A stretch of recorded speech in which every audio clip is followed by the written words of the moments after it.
Fingers crossed it works again. Yeah. All right. This is the thing with Discord and everything. Like you've got to rely on the connection, because when the connection's not good, it's like, oh no, sorry. What were you saying, by the way? Ironically, I think I was saying I was watching back some older episodes of the podcast, and I forget who it was, but the one, it was like half the screen just you talking to like an icon, basically. Yeah. It was a good show, but it was just like funny because it's perfect for audio, and that's it. And that's it. It's such a bugger. And that's the thing. Like when I first started, I didn't know how the response was going to be. I didn't know who was going to be on it, and because a lot of artists out there, they just do their work and that's them. They don't need to put a face to it, if that makes sense. So they don't need a camera, and that's why I'm so happy that you put together. And what, you got an iPad set up? Yeah, well, I bring my iPad everywhere, so I was like, oh god, please work. It works. It looks great. Yeah. Again, as long as our connection stays. Oh, it's going to cut out. I'm sure it's going to cut out eventually. So we just got to sort of got to deal with it. You have a Charmander tattoo. I do. Yeah, Dude. That's my boy. I've actually never gotten more hate for it than the past 2 weeks. Oh, of course. Yeah. People are hating on that so much. I know people, because I would have conversations with people and they'd be like, "Man, it's always freaking Charmander. I hate Charmander," and I'd be like. I agree. I just covering it up. Yeah, I get Totally. The thing is, people are going to hate on that game, and just because it's a Pokemon game and it's got a few, I don't know how many Pokemon we took out, but it's a weird. Do you know how many Pokemon were taken out?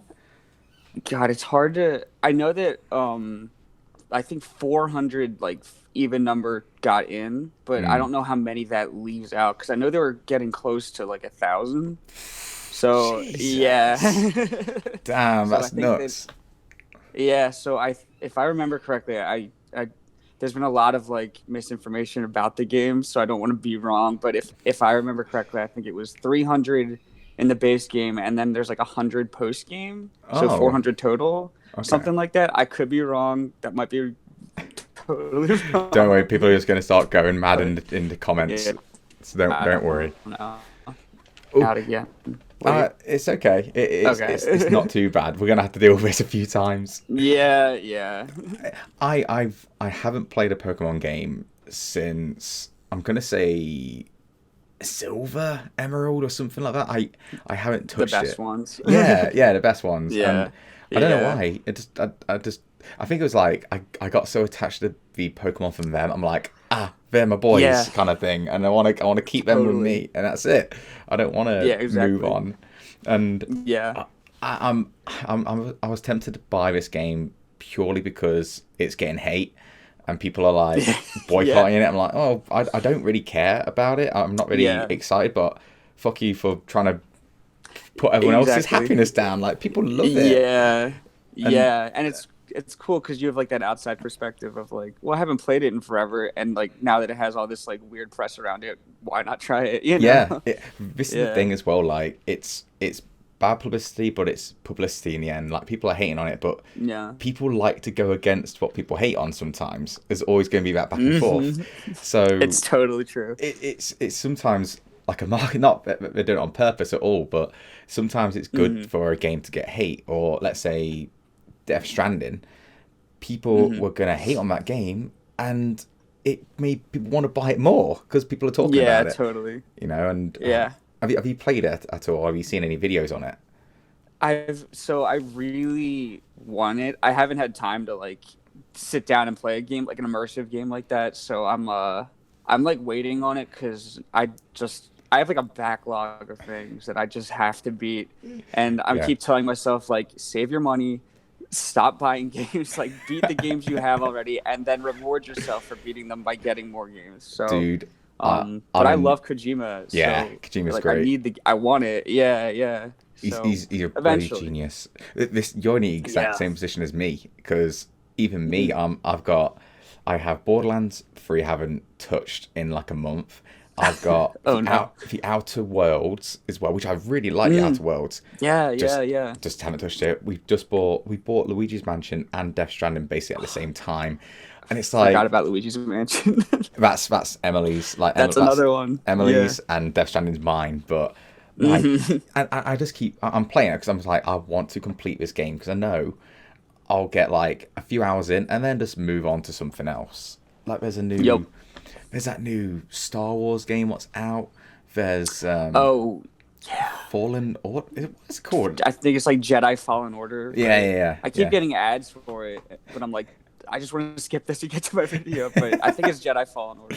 I think apparently it plays like Dark Souls, if I remember rightly. Like, well, that's what my brother Star said. Wars Dark Souls. That'd be cool. I love Dark Souls. One of my favorite series. But it's one of those where I'm like, it's too much. There's too many games at once. It's kind of like, yup. You know when you have like your favorite meal, but if you keep eating it, you're gonna get tired of it eventually. Yeah. Oh yeah. It's Totally. exactly like that. Like, I'm just like, oh, okay, I'll get this one. Oh God, another game. God damn it! And it's just too much. Yeah. It's, and the older I get, the harder it is to like totally like delegate hours of a day to like sitting down and like getting in an experience like that. So I have to sort of like regiment my time to be like, all right, I get home and I got to do work for a few hours, and then I'll spend like 2 hours before I go to bed tonight playing some game, and it's like, oh shit, I forgot, where am I going to shower? Okay, I got to like work at it. You know what I mean? Like it's just like I like measure my time and the things I have to do, like here and then here and then here and then here. How low is shower on your priority list compared to gaming? Is it like, does it get a backseat sometimes? Oh man, expose myself as a gamer right here on the podcast. It's totally fine. Have you ever done it where you just sit there and it's like you just sit there and go, I haven't showered in over 24 hours. I fucking it's horrible. It's always when I'm around people and I'm like, oh shit. Oh no. Yeah. It's like that horrible realization. It's I gotta just keep my arms down. Exactly. I just gotta make it through this social interaction, and I can go home and take care of it. I'm always scared, like when it comes to streaming, because I'm sitting on one place and just talking and stuff like that. But I'll be wearing clothes what I really like, you know, and I'll sit there, and I've got to basically accept the fact that whichever clothes I wear on stream are going to be fucked eventually. Like, they melt. It's so bad. And then I'm like, and then I try and wash them, and it doesn't work. It still has that. It's like, it's fine until you put it on for 5 minutes, and then you get that. Yeah. This is disgusting. The streamer stank. Yeah, the streamer stank. Yeah. Emily, when she comes into my room, like just to hang out or just grab some stuff, she'll always come out and just go, your room fucking stinks. And I'm like, I've not done anything. There's nothing in there. Yeah, it's just my Love musk. You too, thank you. Yeah. So this is my musk, babe. It's nothing. Yeah. I can't do anything about it. So now I need to get like candles and shit just to light up. Airwicks. Oh man, I have a candle going right now, just just in case. I wish I could like put candles everywhere, but I know I'd forget about them, and then will just go off and just there'll be explosions and stuff like that. Like absolutely, I do that all the time. What, make explosions? No. All right, well, I burn things down all the time. Yeah, dude, it's like my favorite thing to do. I love fire. It's great. Not you? Nah. Okay. All right. What time is it for you, by the way? Because you're so awake, and you messaged me like a couple of hours ago. So that must. I know. God, it's almost 10 a.m. Damn. But I know. Yeah, it's like a gray, dreary day. So I'm like uncharacteristically energetic right now. So we live in, well, I live in Britain. It's always grey. It's always dreary out there. We're used to it. We thrive off this shit. Yeah. Like we're just driving, and I just remember driving, just thinking it's fucking miserable today. That's like what my DNA is like wired for, though, because my family like immigrated from Ireland, but it's like wasn't that long ago. Oh. So my DNA is like hardwired for like no sunlight.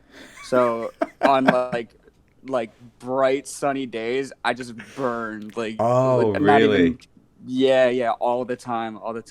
Damn. So, it's like my damn curse. So I love when it's like this because I can't stand being in the sun for too long. I'm such a weird one where it comes to weather, because I like it sounds very weird, but I like extremes. So I like it really hot, or to the point where it's so cold that snow happens.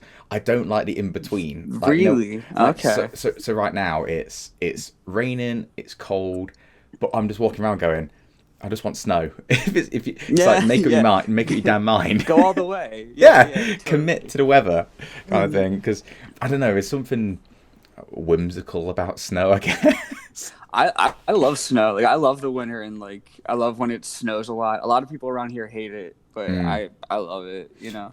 England is one of those places where if it snows and like less than an inch, everything shuts down. Like we cannot handle extreme stuff at all. Really? Like, that's interesting. England's terrible for it. Like people are ready. No. If it's floods, everything, like we've got floods going on right now, and they are kind of bad. But everywhere's just we just don't know how to deal with it. Like if there's a apocalypse, what happens where the world's gonna end?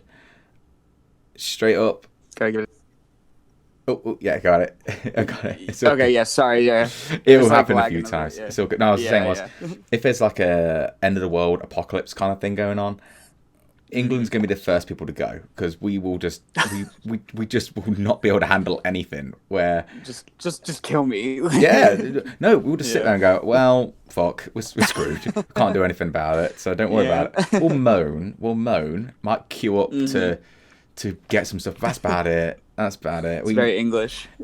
England shuts down on extreme weathers. When on my episode, on episode 1, when I was talking to Floating Megani, they were talking about how they just had an earthquake a couple of days ago, and and I'm just sat there going, we don't get that. Like we just don't. And then she goes, oh yeah, we're used to it. It's like, how do you get used to the fucking Is it California? Are they in... No, Indonesia. So they get them. Indonesia. Okay. They get them bad. And just the idea of like you get used to the ground just moving beneath your feet. It's terrifying. I can't handle that. We had one, like a small one, and I mean like a minuscule like earthquake that was like right around Washington D.C., but it was like felt up the East Coast. But I was like sick in bed when it happened, so I thought I was just having like a fever dream. Because like I was like, the ceiling fan is shaking and the bed is rattling, but I think I'm just losing my mind. So, but then like my like mom rushes upstairs and she was like, "Did you feel that?" And I was like, like totally out of it.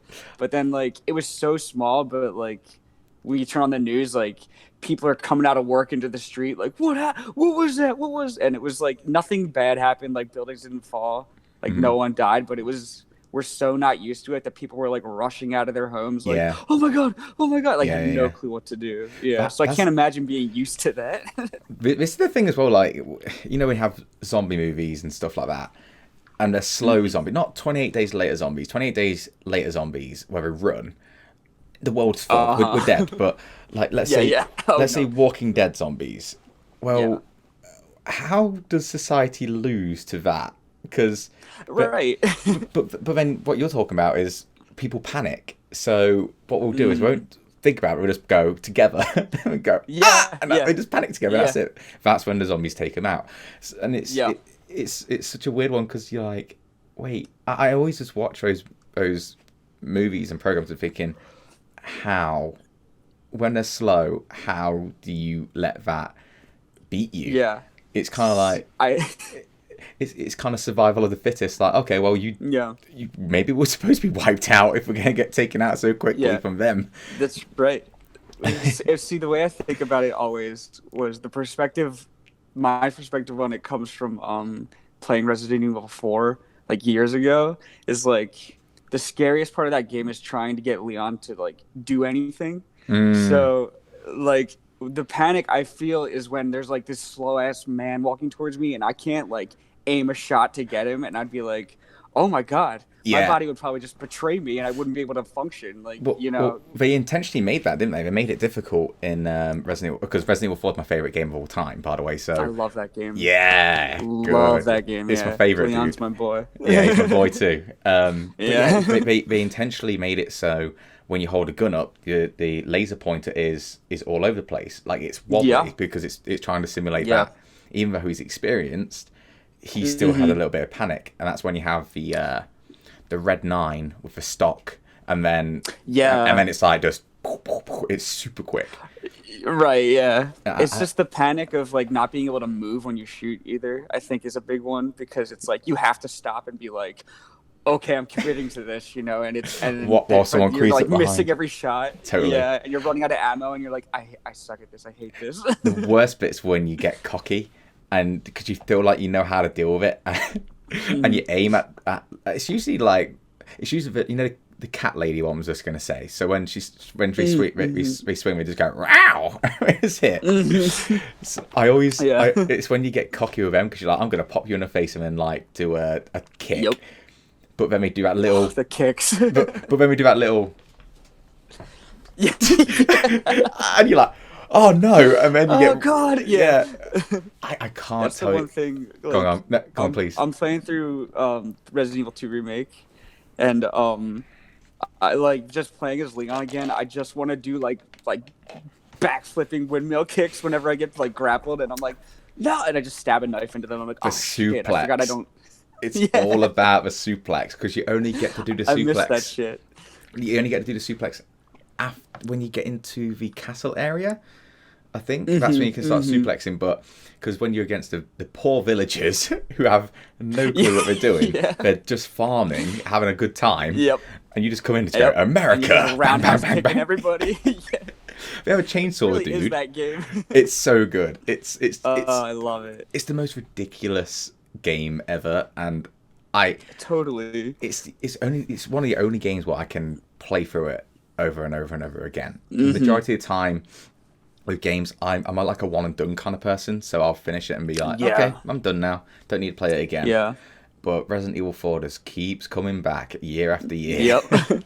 That's like that defines a really special experience, I think, because I'm like the same exact way. Because going back to like, I don't have like heaps of time to dedicate to like, you know, 20 to 40 hour games constantly. So like when there's one that I like love so much that I do replay, like I think that defines like a really special experience. Especially when you do replay it, because you sort of think that if you keep replaying, you're sort of wasting time. You should be doing it on new experiences and new games, where it's like, no, I like this game a lot. I like this game so much, I'm going to play it again. Yeah. And you get that. And there's experience value in that. Yeah. It has what's the word? Replay value. That's the word.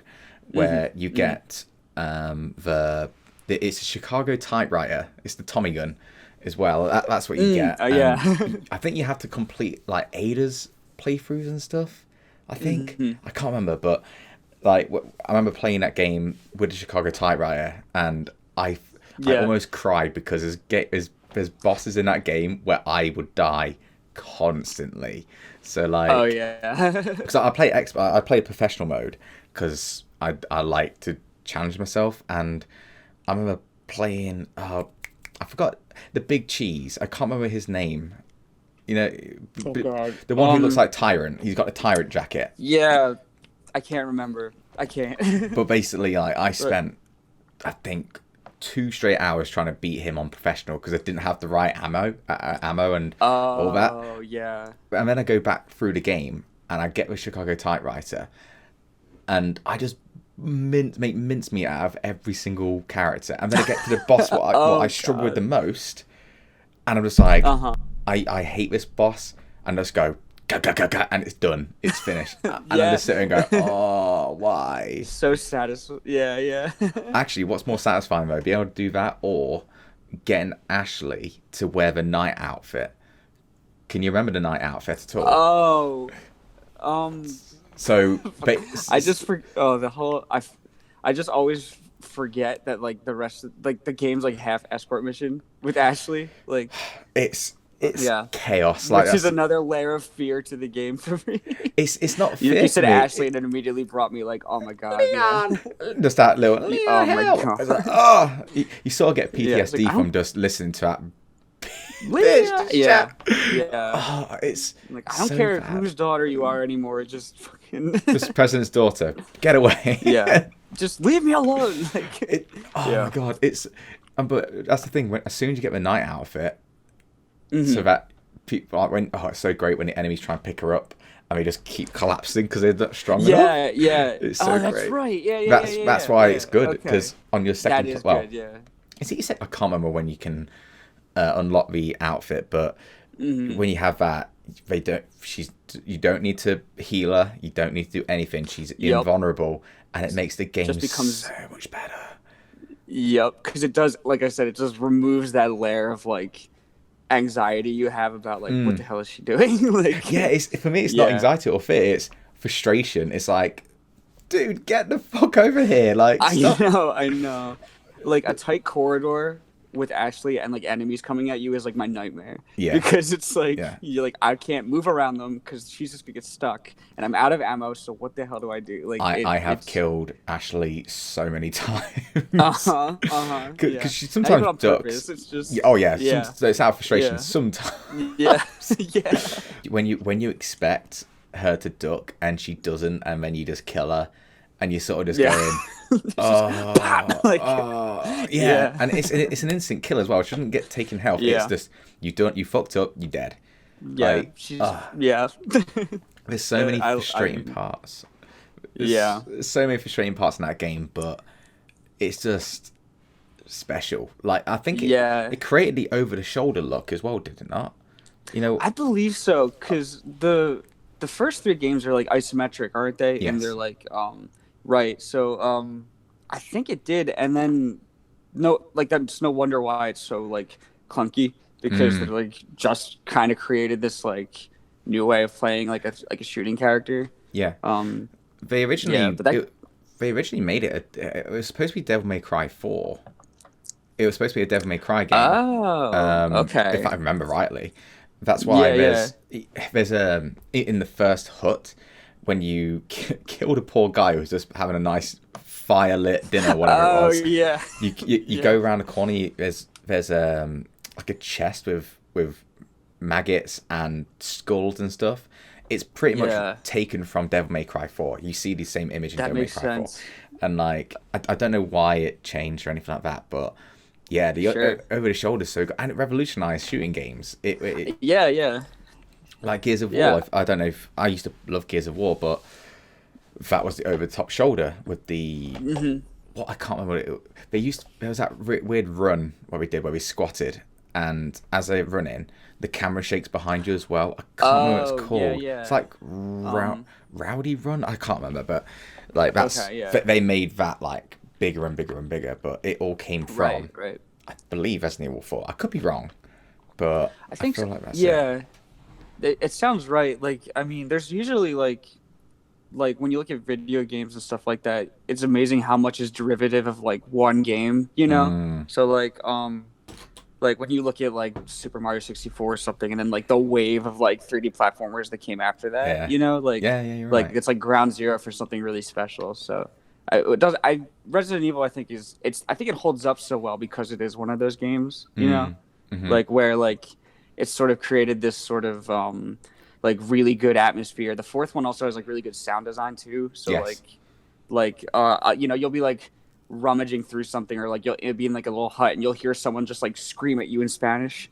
from like who knows where, and then like the anxiety sets in and you're like, oh my god, what's going on, and like it's immediately like scary, you know. They definitely use it. I mean, Silent Hill, well, I'll always go back to Silent Hill for sound design because my god, it's so good. And the thing is, I only played Silent Hill 1, 2 and 3 a couple of years ago. That's it. I don't remember last time I played like a Silent Hill, but then I remembered PT. So I think that was the last time I played a Silent Hill game. Technically. Never been more scared in my life. That game scared the shit out of me. PT is, and obviously we have Death Stranding now, but part of me is just like, I want to see Silent Hills. I wanted to see what they could do because PT was so fucking special. Yeah. Like to the point where it gave you multiple ways of ending it. There's multiple like things. It's all randomly based as well, and just those. It epitomizes how can I say it, atmosphere, and tension. It didn't rely on jump scares. Like, it had a couple of jump scares where she came at you and the door slammed, but it was imagery, it was lights, it was eyes, it was the fridge sounds, swinging. Oh, the God. baby in the sink. I get hate goosebumps. I'm getting goosebumps right now. Like, it gives me anxiety just thinking about it. God, there's nothing that I've never been so afraid of like 2 hallways in my life, you know. And a bathroom. Don't forget the bathroom. Oh God. Well, you know? How could I? When that the fetus, which I don't know why it had a giant head. I don't know. Yeah. But it looked like, you know, that there's a bird. I can't remember what it is, but it has like a little beak and a giant little. Giant, I can't remember what it's called, but it reminded me of that like so much. A thing? Yeah, I think I know what you're talking about. You're exactly right. Yeah, a thing on its head. Yeah. Oh, gross. Yeah, that's what I meant. Well, but then it has that deep voice, the I'm like, when it like talks, the one part. Yeah. It's like, this isn't the baby, is it? And it's like mouth's moving, and I'm like, oh God damn, get me out of this place. It's like a deeper voice than me as an adult. I'm like, oh God, it's more manly than me. And so it's like, oh no. Yeah. But then I'm insecure, and I'm like, well, fuck you, baby. And I'm like, fuck you. You're gonna be left in the sink. You manly ass child. God. Going back to Silent Hill though, like I'm kind of glad. I always say this, where I wish I played these games when I was a kid, but I'm actually really glad I played them now, because I haven't got nostalgia attached to them. I just have my own opinion, and I see it for what it is, and they are still great. Like, I personally, even though Resident Evil 4 is my favorite game, Silent Hill 1, 2, and 3 beat Resi 1, 2, and 3 for me. Just because I just like, it's just my kind of, I like psychological horror, whereas scary games and stuff. Yeah, like just little sound designs, just the idea of what's that, you don't get what that looks like, and the general creepiness of it all. It's like, is there something about it? Resident Evil 1, 2, 3 are really fun. They're fun games. Yeah, that's the thing about them. They're like, a lot of the scariness is like when the camera changes and there's like something in the distance for like that game, you know, like they kind of do that, like they use the isometric gameplay to its like advantage, you know, like because I can't remember exactly. It's been such a long time since I played Resident Evil 1, but there's the scene with like the bathtub, I guess. Like kind of early on. Pull it and then it comes out. Yeah. I was like, I don't want to put my hand in this, you know. Like they do, even for like such an old game, they do that, like that kind of tension really well. It's more about like the visual tension with that game, you know. Yeah, you're right. Yeah, I mean, there's an actual scene in Resident Evil 1. Well, not a scene, but a shot in Resident Evil 1 where I can't remember when it happens, but you go into a hallway and you can, from the camera angle, you can look really far down the hallway, but you just see the silhouette of a zombie, and you just and that is super freaky, because it's like oh shit, and you hear that little breath, like I don't know if it's breathing or not, but you hear something and you go, oh okay. But then Resident Evil Resident Evil 2 remake, the Tyrant creates that tension, because you hear the dum dum dum, because that's terrifying. There's a lot about. Have you played through the remake? I've played through. I think I played through Claire's campaign. Don't worry about spoiling. Don't worry about spoiling for me. I'm not gonna. I don't think I'm gonna play it. I don't know, but I should. Okay. Yeah. But yeah, talk about it. It's all good. So yeah, I'm doing Leon's first, and like. I'm really impressed with how they kind of like went back to form with the series after like whatever. You remember 6? Dude, I don't want to. How insane the end of 6 is, with like Leon like flying through a building and like running through as a helicopter's like cutting through. Yeah. I was like, Leon's cool, but what the hell is happening? Yeah. It's like, I sort of lost trust with Resident Evil when you have Chris punching a boulder to death. He's just going, he's literally just JoJo in it, and he's going, like, and it just explodes. Like, okay, I see. That game was so wacky. Like the thing I like about Resident Evil as a series is like there is, even though they're like scary games, there's a tinge of like something weird or goofy to them, Yeah, you know? slapstick, So like tongue in cheek kind of yeah, thing. Yeah, I get that. yeah. Like I always go to like the merchant in Resident Evil 4 My because like you boy. go through. Yeah, I love him, but like he's like the one solid thing that's always there for Leon. But like you like go through this like hellscape and you're like killing everything and you're low on ammo, and then he's just there at the end, and you're like, what? How the hell did you? I Like, where did mean, you come from? Like, what's your deal? You know what I mean? But like, so that's like goofy. But I, six was I just get like that. all goofiness, like nothing else. Like, But that's the thing. It's kind of same thing what we are talking about earlier with when you have too much of it, you get sick of it. It's like yep, totally. you need to balance it out. And Silent Hill doesn't do. It's a very serious game, but then it Yeah. has extremely serious all the way through. But then it have like a UFO ending. You can have a dog Hmm. ending, and just those little things where it's like we know how to have fun, but this is what we're good at. Yeah, totally. God, the merchant though in Resident Evil 4 is fantastic because it Love was that guy. as soon as you see that like blue light, you go, "Oh, I'm safe." Like, Yeah, there he is. which game has the best safe room music? Because as in Resident Evil, which one Oh, has okay. it? God, It's so I good, all don't. of them. Yeah, I don't know. I'm trying to think if even the. I don't know if two remake has any. I Like, think it I don't. does. I think it Then does. I'd have to take better notice then, because I don't know. I actually don't know. I'd have to like actually hear them all and like think about it. One of Yeah, I don't know. my friends, I don't know if you follow her or anything, but Space Jelly Beans. She Yeah, yeah. I listened to she your podcast with you. Yeah, Yeah, because yeah. she pointed out that we might have even spoke about it on a podcast or was during a live stream, but that Korn took a sample from Resident Evil 4 Oh, yeah. music, and I remember just thinking, "Oh fuck!" Because Mm-hmm. for me, like I could listen to Resident Evil 4 safe room music for hours. It's Okay. just such a Yeah. nice melody. Like it's kind of like Uh-huh. chill hop kind of music, Oh my like God. lo-fi. You So yeah, you go you go could into the save room and just like bumping lo-fi. Like, and you this is just nice.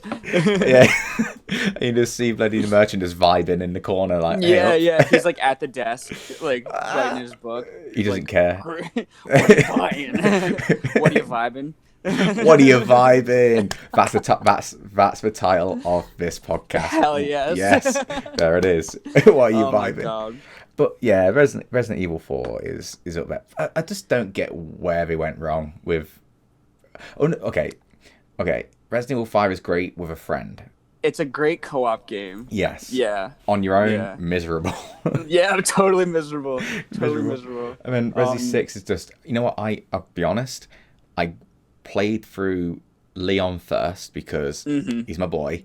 Boy, yeah. After that campaign, didn't touch it. Didn't care. Yeah. I was 'Cause like, it's so weird. Like it's so out there for a Resident Evil game. 7 definitely rode like the PT. oh In, yeah. yeah, which In I a think was like the great way, smartest though. thing. Yeah. Yeah, And yeah. it was they did it really well though. Like I remember because they actually made it a survival game, a Yeah. first person survival game where you have to actually conserve your ammo, so, like avoid enemies and stuff, and Yep. the story in it it didn't have to be a Resident Evil game, really. No, Like they it just really isn't even like a Resident Evil game until you no. see like the umbrella That's it. helicopters at the end, Yeah, and you're like, little oh brand, yeah, a stamp, a brand. Yeah. yes, yeah. I was like, Yeah. oh, I remember this. Remember from Oh, Resident Evil? oh yeah, it's Resident Evil. They do like Yeah, little, yeah. they do little snippets in the or in context. So you can find like newspaper articles, and they Oh, yeah. mention oh, damn, what's her name? It's one of the news reporters, and it's a character you can play in Oh. Resident Evil Outbreak. 'Cause, are you? Yeah. Have you ever played Resident Evil Outbreak? I haven't played any of like the spin-off games. Like, I kind of want to now because they're like all on the Switch, so I'll end up with doing it eventually. Yeah. But like I didn't do it when they all came out or anything. I think yeah, okay. We're okay. We're Yeah, we're okay. good. We both just I listen and go, we just both. yeah. That's fine. Yeah. No, I was going to say because. Oh, by the way, play Code Veronica X That's a good. I like that Resident Evil game. I really do. Okay. Gun Survivor apparently you should not play at all. Okay. That's just apparently garbage. But Yeah. yeah. What was I going to say? Resident Evil Outbreak. People hate on it. I loved the game. Like it was trying to be a co-op game, so an online co-op game where you have your own character. You can choose a certain amount of characters, and each of them have like a certain skill, and kind of like not an RPG because you're not leveling up or anything, but right, they have certain strategies you can go for. And then if I never was able to do it because I was a kid, I was too dumb to figure it out. Apparently there's mods for it though. Apparently now you can do it, but they keep the servers open so then you can play with other people. So it was really weird because you'd be walking through and you sort of it was very unique, and I think they could have done it if they had more time. I guess they could have done it really well, because you have your character, and depending on what character you choose, you have two other characters, but they can change depending on the person you choose first. Okay. And interesting. And you go through guides and stuff, and it says you should choose this character for this scenario, this character for this scenario. Yeah.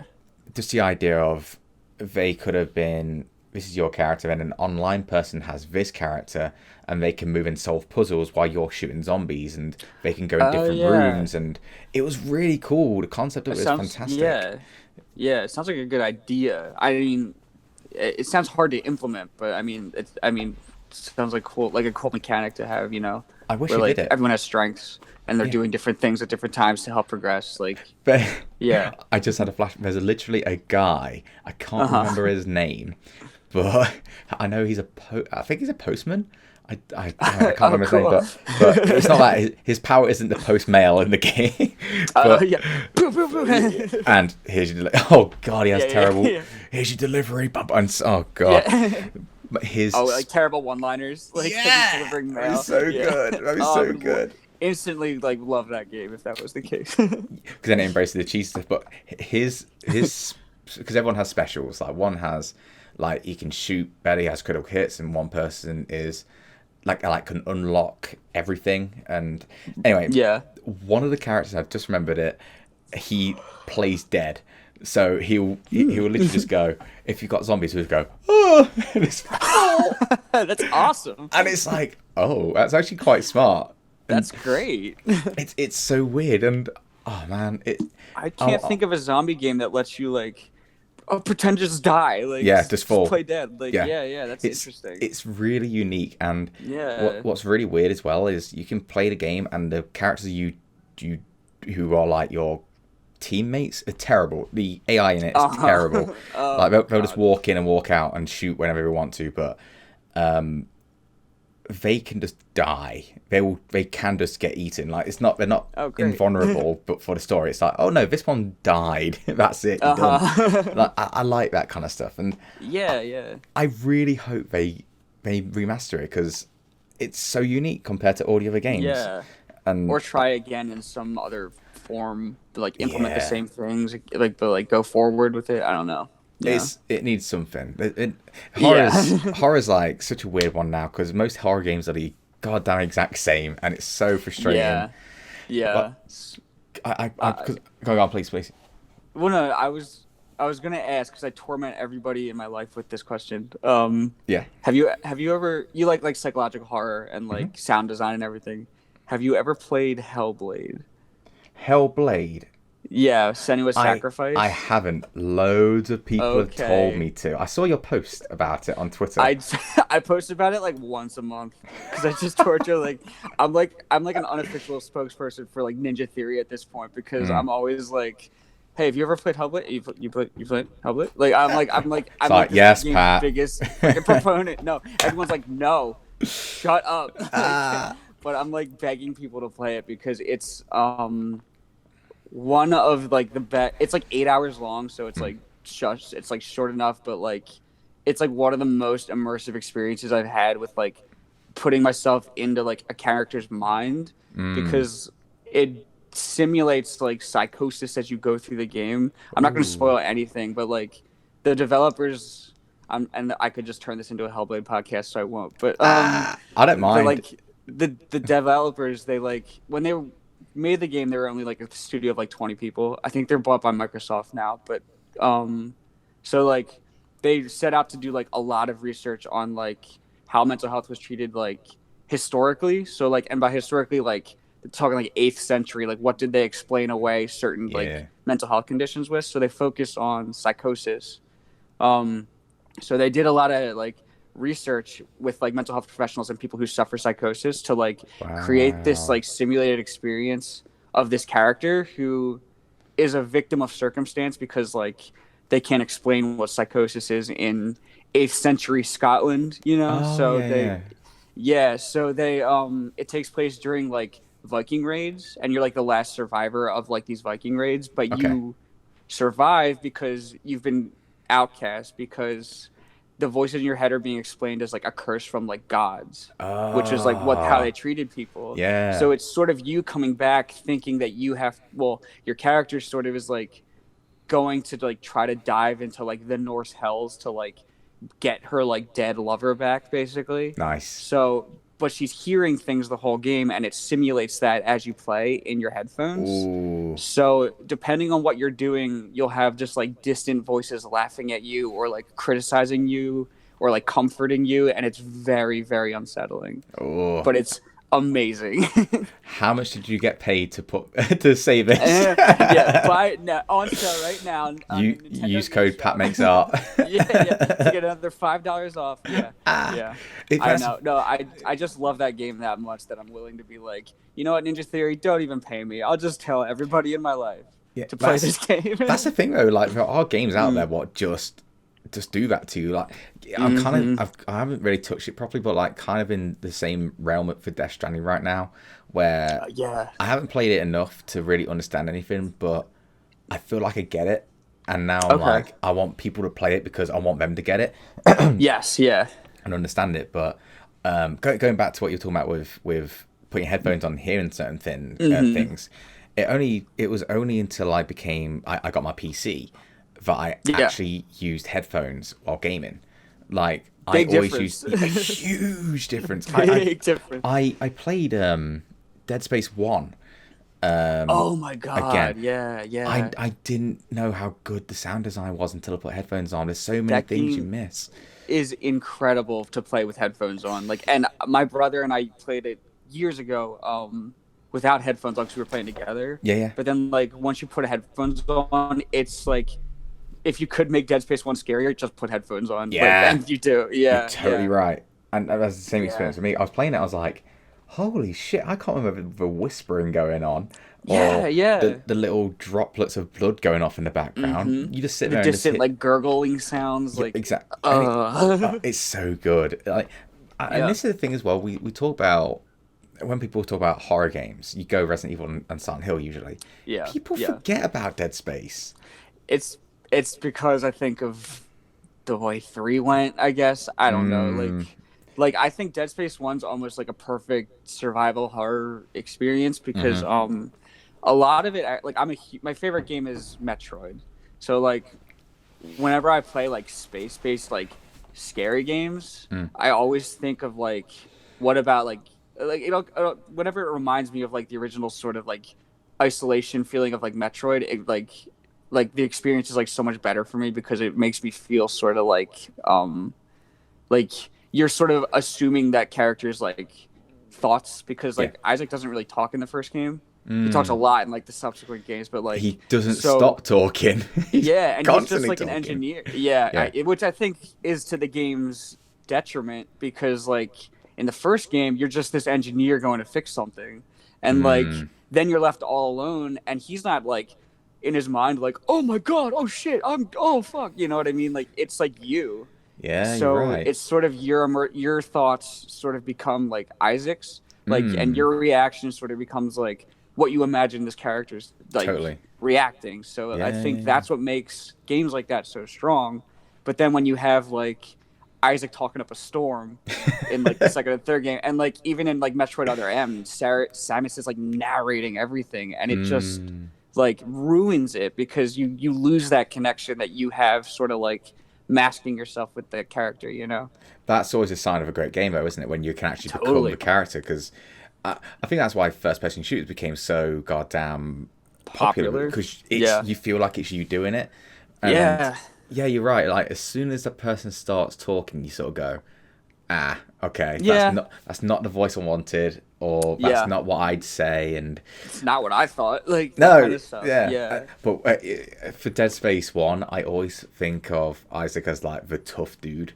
And like he's not scared, he's just dealing with shit and stomping on everything. Sure, yeah. With the 70-pound boots. What? Yeah. The deadliest weapon in the world in that universe is his boots. Like his gravity boots. It's the one thing you can rely on in that game. He would absolutely survive a zombie apocalypse just by kicking things. Just fly off. They couldn't get to him otherwise. Yeah, but then you have Silent Hill 2, where I think even in the intro, Silent Hill 2 as a game, as in gameplay, is great, but like you said, it just takes it a tiny bit away. It works on imagery more, but not sound design or anything like that. But when you're Isaac, who you think is the toughest guy in the universe, and then when it kicks off again, all you hear is him go, it's like, all right, dude, come on. Like, you're not the Isaac I know. Yeah, exactly. I think it plays on the psychology of it all really well, but I don't know. It definitely does seem like it was something not as good. People say that about Silent Hill 1 and 2 and 3, where people's favorites are always go 1, 2, or 3, or 3, 2, or whatever it's going to be. Yeah. I don't know why, but I love Silent Hill 2 a hell of a lot, but there's something special about Silent Hill 1, and I don't know what it is. Maybe it's just because it's so original, kinda. Yeah, like you can appreciate what it was like at the time too, like, and you know how special it is because you've seen what it's done, done for games. Like exactly. And but I don't know, like Silent Hill 2 is great for how everything can link up. So an enemy is designed in a certain way because it's representing something. Like representation is the key, and the idea of suffering, and it's just good. But all really good. And how do you feel about the movies? The Silent Hill movies. Yeah. Okay. Yeah. Silent Hill 1. Not terrible. Not terrible. Had some really cool scenes in it. There are, with Pyramid Head just. Oh, okay, that scene where with Anna, I think, right? I think so. Where he like skins her, right? You mean? Yeah. Well, yeah. and that it's like, what the fuck? That scene is fantastic. Yeah. But Silent Hill 2. Oh no! I don't talk about it. So keep going. Silent Hill 1. They do basically a Gaiju fight. Like they do a Godzilla kind of thing where it's Pyramid Head versus this monster and clash. And he's like a good guy. I don't. Yeah. And my frustration sort of lies in the same place with like Silent Hill the movies and Silent Hill Homecoming. I believe. I think it's Homecoming, where they have Pyramid in it, not because of any reason apart from he represents Silent Hill, whereas wow. Yeah, and that's it. And it's like, well, no, actually, he's only in Silent Hill because it's what James represents. It's James's own boogeyman. Yeah. It's the same with the nurses, where the reason why their faces are covered is because James only sees them as a body and a lady, and then that's it. And that's and they're in the movies. Why? Well, because everyone loves them. It's like, okay, all right. Because spooky, scary. Yeah. Silent Hill creatures. Yeah. And like they do the designs of the creature designs in the first movie really well. Yeah. But it looks scary. It was a good movie. I liked the movie a lot. That's the one with Sean Sean Bean's in that movie, right? Uh-huh. And he's just continuing his dead streak in media. I thought so. I was like, who's the big actor in that movie? Yeah, Sean Bean. You have Sean Bean, and you also have. Have you watched The Walking Dead? Most people have, but you never know. I watched up to season 4. Was that the one with Termina? I can't remember, but you've it's been a while. It's in season 1 and 2 anyway. But do you remember the blonde girl? She has kind of a square kind of face, and Andrea. I think it is Andrea. Yeah, she died in the ones. She dies, right? Like in The Walking Dead. Yeah, I think it's Andrea. Yeah, Lori. Shit. Yeah, I know who you're talking about. Yeah, but she plays Sybil, as in the police officer in Silent Hill 1. Okay. And that's another thing as well. Why is Sybil in it? Like, it's not. Yeah. Sybil is in. Well, actually, hang on. No, Sybil Bennett is in Silent Hill 1, the game. Mm-hmm. But then I have again. It's like it's a mishmash of just all different things. Like, it was definitely a round table board of people. Like, all right, what makes Silent Hill Silent Hill? Well, this looks cool. This looks cool. Like they just put Pyramid Head. Yeah, and then they gave it all to like a writer and was like, all right, write a scary movie about. Here's the concept. Yeah. I mean, that's usually how I think stuff like that gets made. Like the Resident Evil movies. Yeah. Oh my god. Hate those movies. No, you know what? Silent Hill 1 movie, way better than Resident Evil 1 movie. Totally. The scariest thing about the Resident Evil movies, I think it was in the second one, is when they like take cover in a church, but there's like a creature in the rafters, and a bucket of water falls down from the rafters, and that was the scariest thing of those movies to me. I like freaking screamed, and the rest of the movie I was like bored out of my mind. I didn't mind Nemesis. I just like the look of Nemesis because Nemesis is a badass. Yeah. But there's oh my god, there's a scene in that movie where oh god, I don't know what the actor's name is. He's in The Mummy. He's one of the guys in The Mummy, but Brendan Fraser, I wish. That'll make it way better. Yeah, Brendan Fraser as the Nemesis would have been fantastic. Oh my god. No like makeup, just Brendan Fraser with a rocket launcher. Oh my god. Well, yeah. Amazing. But, I would love it. I miss that guy. There's a piece, I know. There's a piece of acting in that specific one, Resident Evil 2, where they go into a room and I think they see some bodies, but the actor like pretends to throw up. Like he's dry heaving kind of thing. Oh, yeah. And it's like, it's like, what the fuck are you doing? Just don't. Yeah. Okay, the only thing I can give a nod to with Resident Evil 2, and this is from memory. Yeah, it's been a while. I know, it's been a while. That's one of those, it's a one and done movie. Yeah, I was a teenager. Yeah. They tried to do the opening for I think it was Resident Evil 2, as in, when it's like the streets and the zombies come in, there's police and stuff. They did that, and that was fantastic. They did a really good job there. I think that's what leads into the church scene with the bucket of water. I think that's towards the beginning, I think, if I remember correctly. I can't remember exactly. You had, is it Jill Valentine? Is it Jill Valentine with blue? Claire is red. Yes. Jill is blue. Yeah. Because you get the badass chick and stuff like that. Yep. But that's the thing. Like you have the liquor scene in the church where you see the liquors for the first time. I think. Yes. At least in that movie, and it's like, oh wow, tension. Big fucking motorbike crashes through and just flips, and so it's like, oh, all right, sure. Maybe that's where Resident Evil 6 came from. Was they looked at the movies and were like, this looks cool, and just put it all in Resident Evil 6. Like, people like the movies. It's so dumb. It is dumb. That's the thing though. Like when a game can embrace, I think you're lagging. There you go. Fine. Yeah. You know what's really funny? Like it looked okay on mine, so we're both like this. And I'm doing this, and you're like this. Yeah. See, I don't know why I immediately go to like, oh, maybe it's like my end, and I look at me and I'm like, no, it's not. It's just the connection. It's just a mixture. Yeah. But it just ruins it, and yeah. Sometimes like I like games what embrace what they are, or at least acknowledge what we are. For example, Death Stranding.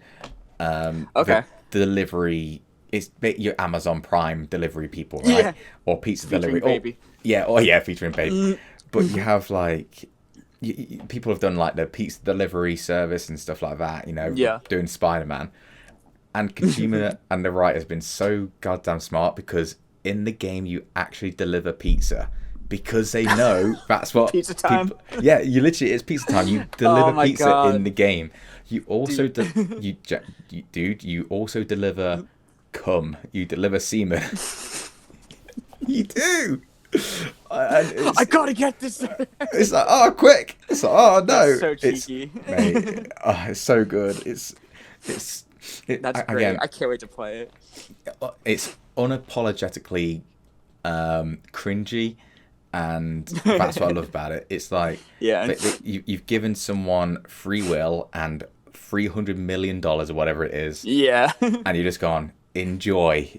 And then Kojima's like, all right, let's go and let's just do our thing. And oh man, I sort of like when things lean into the weird aspects of them, or like they're not like, they like embrace it and like they sort of know what they're doing. You know, it doesn't feel, it feels like disingenuous sometimes when like people or games like try to be 1,000 things because they're trying to like be cool or like entertaining. But like when developers or like studios pick like certain things, like that's why I think the first like Resident Evil 4 is so good, is like it's a scary game, it has great atmosphere, and like but then there's goofiness to it, you know, and that's just kind of like the mark of Capcom, you know. And then like with like Dead Rising, they were like, let's make a goofy game. Oh, there's zombies too, like, you know what I mean? Like, so they're kind of good at like picking something and going with it, but then also like giving their touch along the way. So like, and you can tell when it's like a genuine thing. Like Kojima, his games are like,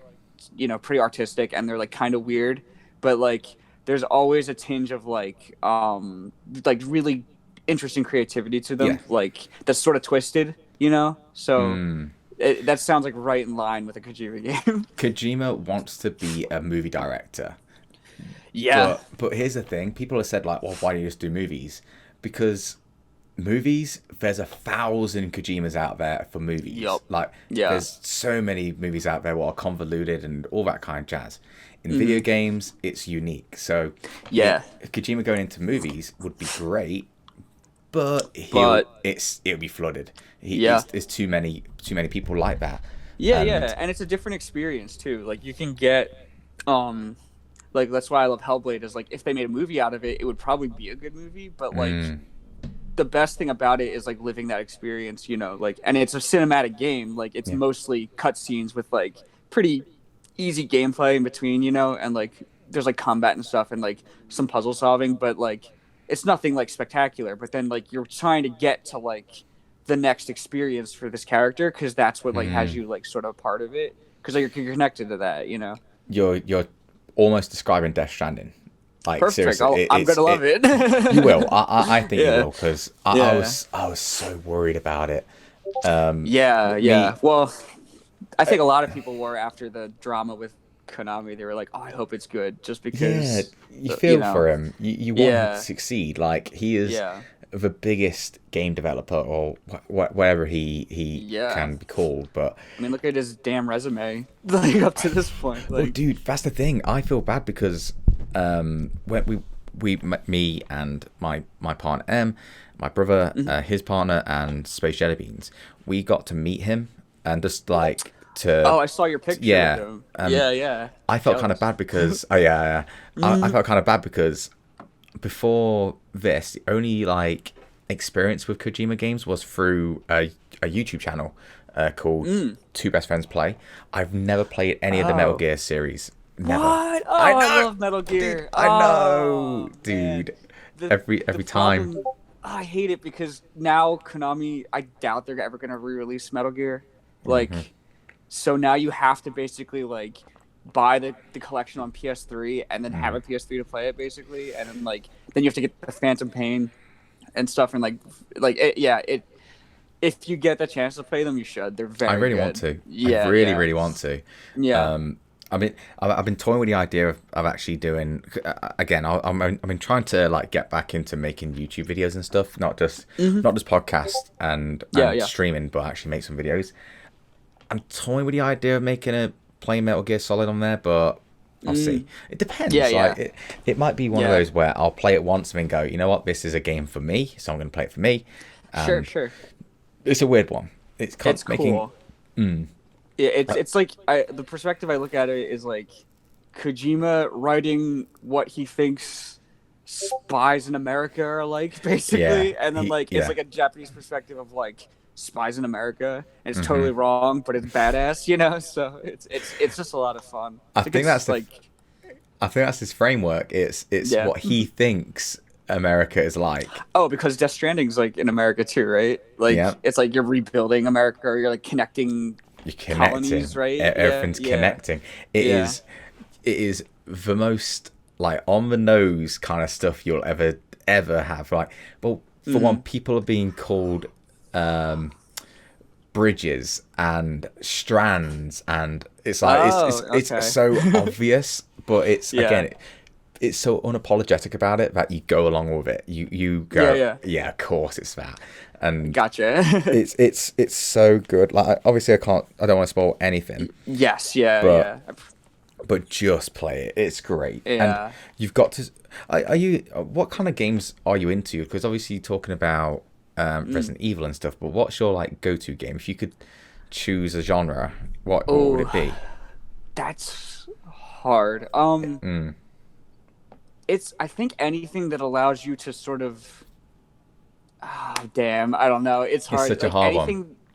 Because I like so many kinds of games, but like, I think anything where exploration's involved, usually. You're fine. You're totally fine with Death Stranding. Yeah, awesome. Because like my favorite games are like Metroid, like Zelda, you know, like stuff like that, where you really have to sort of like find everything, you know, and like go through every nook and cranny and like sort of like have this like very insular experience with the character, you know. Is it called a collectathon? I can't remember what it's called. There's a term for those kind of games where it's just, I think it's called collectathon or something. Yeah. But I'm going to annoy you now, Pat. Ready? Okay. Yeah. Never played Metroid. You and everybody else in my life. This was like, that's the other thing. Now it's like, I used to always be like, have you played Metroid Prime? You should play Metroid Prime. And it people shifted. Were like, shut up about Metroid Prime. So now it's like Hellblade. But I'll always torment people about playing Metroid. It's a wonderful game. I dabbled because of the Switch, and they do that Nintendo Online. So it's a collection thing. That's great, by the way. Like that's so good. Yeah. And it's like, for me, it's £3.49. So it's probably $5 for you, something like that. For the for Nintendo Switch Online, or I think it's that, and then you can get the SNES Classic stuff. Yeah. That sounds right. Yeah. It's so good, and it has Metroid and Super Metroid on there. And I played Super Metroid, and I really enjoyed it. Like I played for about 45 minutes. But I just stopped playing it because no reason, but I really enjoyed it. It was very atmospheric, and it was actually scary. Yeah. It is, yeah. It's I don't want to turn this into a Metroid podcast, but don't worry, dude. Most people start with Super Metroid because I think you froze. Hold on. I'm okay on screens. Don't worry. Are we good? Yeah, we're good over here. Okay. Sorry, you were saying? No, I was just gonna say. I can't remember what I was going to say. What was I going to say? Hang on a sec. Metroid podcast. Oh, yeah. I was going to say, don't worry. Like, these podcasts haven't got an agenda. We can talk about whatever we want. Perfect. The only thing what has structure is the end where we ask questions. That's it. Don't worry. It's all good. Sounds good for me. Yeah. I usually tell people if they're like, well, there's like two experiences with Metroid, you know, because like Metroid Prime is like an immersive like first-person shooter, but then like you have Super Metroid, which is like classic like Metroidvania style. Yeah. So it kind of depends on your play style, but like I usually tell people if they want to like start with Super Metroid, just skip Metroid 1 and 2 because they're super dated. Like, and both of them did get remade to be better. Like one got remade on the Game Boy Advance, and then the other one just came out like a few years ago. Samus Returns. Okay. Like, just because they badly needed a remake because they were so like impossible to They're navigate. clunky. They're clunky, and Yeah. there's no visual cues of what you're supposed to do. So like you just have to get lucky. But like with Super Metroid, they really nailed it, and like there's like great visual cues. There's a lot of like atmospheric world building that's just told and implied through like you exploring. Yeah. It's very well done. But I actually lean towards Metroid Prime is like 100% my favorite game of all time. Like easily, no contest. Yeah. Damn. Yeah. Oh, that's cool. Yeah, and like you said, you're a fan of sound design. Like, yeah, I think the composer is a guy named Kenji Yamamoto, who I think has done a couple Nintendo soundtracks. But like, yeah, I think in Metroid Prime, he really like shrines. He really shines because he incorporates it's like a GameCube game, you know. So they weren't sort of like doing like sort of I guess like. They weren't like designing things specifically to be like this will make noise and scare you over here, you know. But like he incorporates it into the music. So if you listen to soundtracks from that game, like there's a part where you're in like an ancient ruin of like a old alien civilization, and they're just wiped out, gone. But there's like it's just a very simple like creepy sound, and then in the music there's actually the sounds of like rocks falling. Like it's part of the soundtrack. So as you're exploring, you'll hear like a rock fall, and you'll get like freaked out and look around like something's around you. But it's just part of the music, and it's there to make you sort of like on your toes as you explore this area. So it's just, and the game's full of that. Like it's just such an amazing game. And I'm surprised it did it on GameCube because it's like way ahead of its time.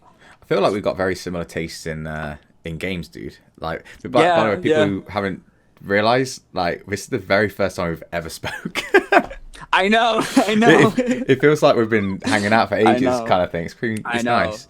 But that's usually my bad with like, for someone who's very active on social media, I'm terrible at like keeping up with conversations because I'm like do a lot during the day. So if I wasn't so busy all the time, I'd be talking to people way more. So yeah, I love this. This is great. It's cool to hang out and like talk. Yeah, man. This is the thing. Like I always say this on almost every single podcast, and because you listen to it, you probably know. But yes, it's why I do this, because I want to just talk to you, not about your work. We got onto that kind of thing, but like I want people to know you. And that's more important to me because people are going to love your work and stuff, and you have your fans.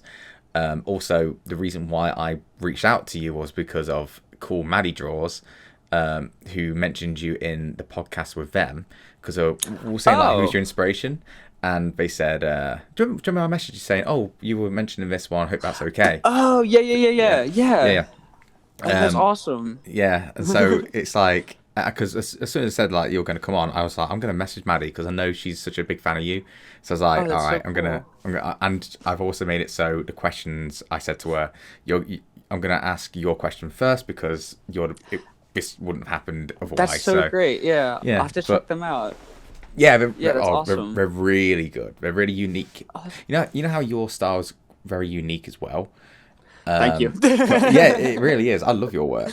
Thank you so much. Maddie's it's not the same as yours, but I think she took inspiration from you. I believe she even mentions it in the podcast, because I think she mentions you and someone else. I can't. Crooked Glasses.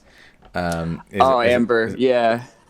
Well, she inspires me too, so it's sort of like down the line. Yeah. Oh, that's cool. That's so nice. Yeah. That's so cool. Yeah. But yeah, I was saying like with that, the sound design and stuff like that, it's things that you don't appreciate until you really pay attention to it. Yeah. You just think gameplay. Can I run? Can I shoot? Enemy looks cool.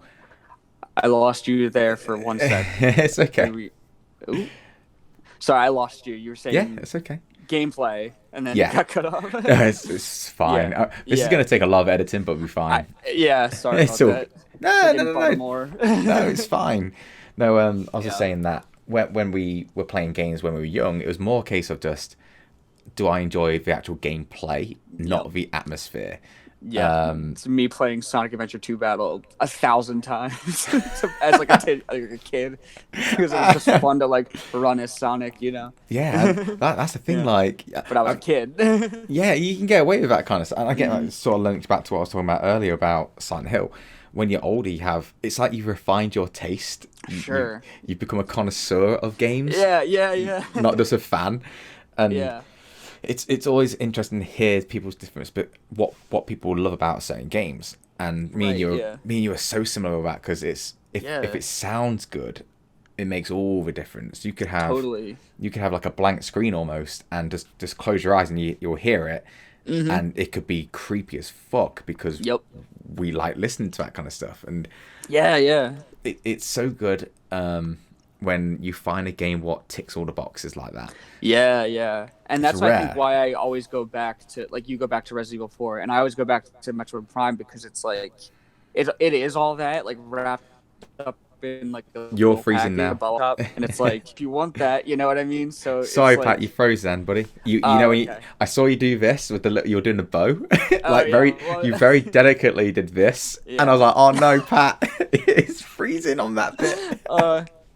Go, guys. That can be a thumbnail. Like, that's right, we got it. Yeah. What were you saying about Metroid Prime? Sorry. Yeah, so like with you and Resident Evil 4, it's like Metroid Prime and like Resident Evil 4, it like ticks all the boxes of like this is what I want in an experience. Yeah. And it's like for me, it's like a perfect experience. So like it's like wrapped up with a little bow, and it's like there it is. And it's like, you know, it's always here if you want it, you know, like you can always come back to it, and like I always find myself doing that, you know. That's nice. What kind of movies are you into then? Because are you? I was so afraid of this question. Why? I adore movies. Like, I don't watch TV. I watch one show on TV. What's that? Peaky Blinders. You know what? I've only watched season 1. I need to play. I need to play. Okay. I need to watch more. Well, I like history a lot, so it's just kind of like a history crime show. I just like it. I also watch Stranger Things. Oh yeah. Yeah. So I guess 2 shows. But you do realize you're going to keep going and you got actually 3 shows. Actually 4. Yeah. I actually watch all of Netflix. Oh yeah, dude, I got like Hulu Plus, and The Simpsons. See, I told you. Damn it. All right. But the point is, I would always prefer movies because I just love you get a whole experience in like an hour and a half, 2 hours. But I kind of wanted to ask you too, like, are you you like psychological horror and like sort of unconventional horror? Like, are you a fan of like a lot of the new horror movies getting made that are like by like Robert Eggers or like Ari Aster? Like, I'm not sure. Like, I don't really. It's weird because I don't really watch that many new movies out just because of time or because if I'm gonna go to the movies, I want to go with Emily because it's nice. But it's like, okay, I want to make sure Emily likes it, and then have we got time? Is Emily too tired? Am I too tired? Like, finding the right time to go for a movie is difficult sometimes. That's like the problem with everything when you're past like 25 is like, where is my time and how do I use it? Like that's 100% applicable to like my daily life. Yeah, absolutely. But yeah, so I just watched Midsummer like a few days ago. Yeah. And I just saw The Lighthouse, which is they're 2 completely different movies, but they're like expertly done. Like I'm really I do like have you seen like Hereditary or like The Witch? Like, Hereditary, I believe I can't remember. It's been I actually can't remember that actually. Yeah, so they're very like what I appreciate about those movies is like there's no bullshit with them. Like a lot of horror movies, they try to like have like a plot twist or a shtick or like a gimmick, or it's just like insane. But with these movies, it's like what I like about The Witch is like in the first like 10 minutes of the movie, it's like, oh look, there's like a creepy old witch in the woods, and then the rest of the movie is like you watching this family like on the edge of the woods, and you're like, where's that goddamn witch? Like I know she's out there, you know what I mean? Like, so it doesn't play bullshit with you. It's like there's a witch. Now you have to watch this family like tear themselves apart because they're afraid of a witch, but you know there's a witch, so it's not like, was there really a witch where they're just going crazy? Like it's very like, and it does a good job. So Yeah, like those kind of movies I'll I'm check that into out. now. Yeah, but Yeah. favorite what kind of movies do I like? I don't know. Like I like I'm really I'm so variety based. Like it all so am depends on I. my mood. Yeah, Like totally, I totally. barely pay attention to new stuff. I quite like Hmm. this old. I think it's because like I don't want to dedicate time to a movie when I'm going to be disappointed. So Sure. I watch Well, that's old how I feel with movies. TV shows too. Ah, Yeah, right. because if Yeah, it yeah, gets you're right. rubbish or something, like then I just spent like 2 seasons to watch it get bad, you know. So Yeah. that's why I'm cautious on TV. But with movies, that's what I like because it's like, yeah, it is like 2 hours, but like it's not like 2 weeks of you watching like a show or something for it to suck, Well, you it's not even know. that, is it? It's for how most TV's done. It's not just. I think that's why people got so upset with Game of Thrones, and even I did, because Mm-hmm. it's not the fact that you're dedicating No. the allotted time of the actual series. Yeah. You've dedicated years to it, Yeah. because Yeah. and that's why people got offended because they've invested their time into it, Mm-hmm. and I Yeah. get it. And now they had to pay for it too because HBO's not free. Well, if they didn't pirate it, but you know what I mean. Yeah, you're right. Like so you're also paying for the experience on top of that. So Mm. yeah. And yeah, that's one of those where if I knew how it was going to end, I might not have started it. I'm glad I Yeah. did because there's some Hmm. some incredible moments. Yeah. Yeah. But now it's like, damn, Sort of. You can't. you There's just always that. Yeah. it's like you have a beautiful cake and then Yep. the bird just shat on it as it Yeah. flew by. Just At your outdoor wedding, your and destination you outdoor still wedding. like the cake, but now it's a bit Yeah. ruined. Now you don't want to touch Yeah. it anymore. You have to eat around. Yeah, and like you don't want You to have eat to around eat the around bird it. shit. You're like, oh god, oh, just, you know. Pretend the bird shit's not there. Just get it. Yeah. One series that I will always love forever, and because it's solid all the way through, is Breaking Bad. Breaking Bad is Yes. Yup. that's. Oh, you've watched that, huh? Yeah. I watched it. I watched it with my mom when it was like on. So we watched Yeah. it through, and it's spectacular. So spectacular. It's for me. That's the perfect show for me. Hmm. Just all the way through it, just Yeah. phenomenal. It's so good, and it's interesting because when Game of Thrones and the clusterfuck that was Game of Thrones in the end happened, Yup. people got reminded of Breaking Bad, and even me. I was like, oh, we completely forgot about how good Breaking Bad is. Yeah. And then you have, is it El Camino? El Camino, the Yes, the new movie with Jesse. yeah, I haven't watched it yet. really liked it. It was good. Yeah. It was not necessary at all. Sure. It was completely not necessary. Didn't need to make it. Hmm. I'm glad they did. Kind of. Sure. Yeah. Have you seen the screenshot of one of the characters? Todd. actually- Do you remember Todd? Yes, but I haven't The- seen anything from El Camino. Yeah. Okay. There's no spoilers or anything because it's in the past and stuff like that. But Sure. they didn't ask Todd to lose weight for the show. Oh. For the movie, sorry. So he's Uh-huh. really slim in the TV show. He is massive in this. Really? Yeah. Wow. So you watch it. You watch it. You're just like, look, there's something up here. Something I'd have to taking see me that out. like the side by side or something because that'd be really funny. My God, dude, it's Yeah. so great. It's like they were writing the show and they're like, "All right, we're going to film." Oh shit, we forgot to tell like whatever the actor's name is. Oh, get him now. Oh shit. Like, yeah. Todd's just sitting there with like one hand down his trousers, watching movies, Mountain Dew on the side, pizza, and going, Yeah. yeah, I'm up for it. I mean, Yeah. you got What, one you week to need lose me weight. now? Oh, he wipes his fucking drool off his chin. He's like, "Oh, go, oh, okay, yeah." And then All they right. turn up. They turn up and we're like, well, we can't CGI this fucking mess, can we? Oh, It's, okay. Yeah, so disappointed that he turns Need it up. on set, I guess. Like, Oh, it's so yeah. bad. I'll have to see it.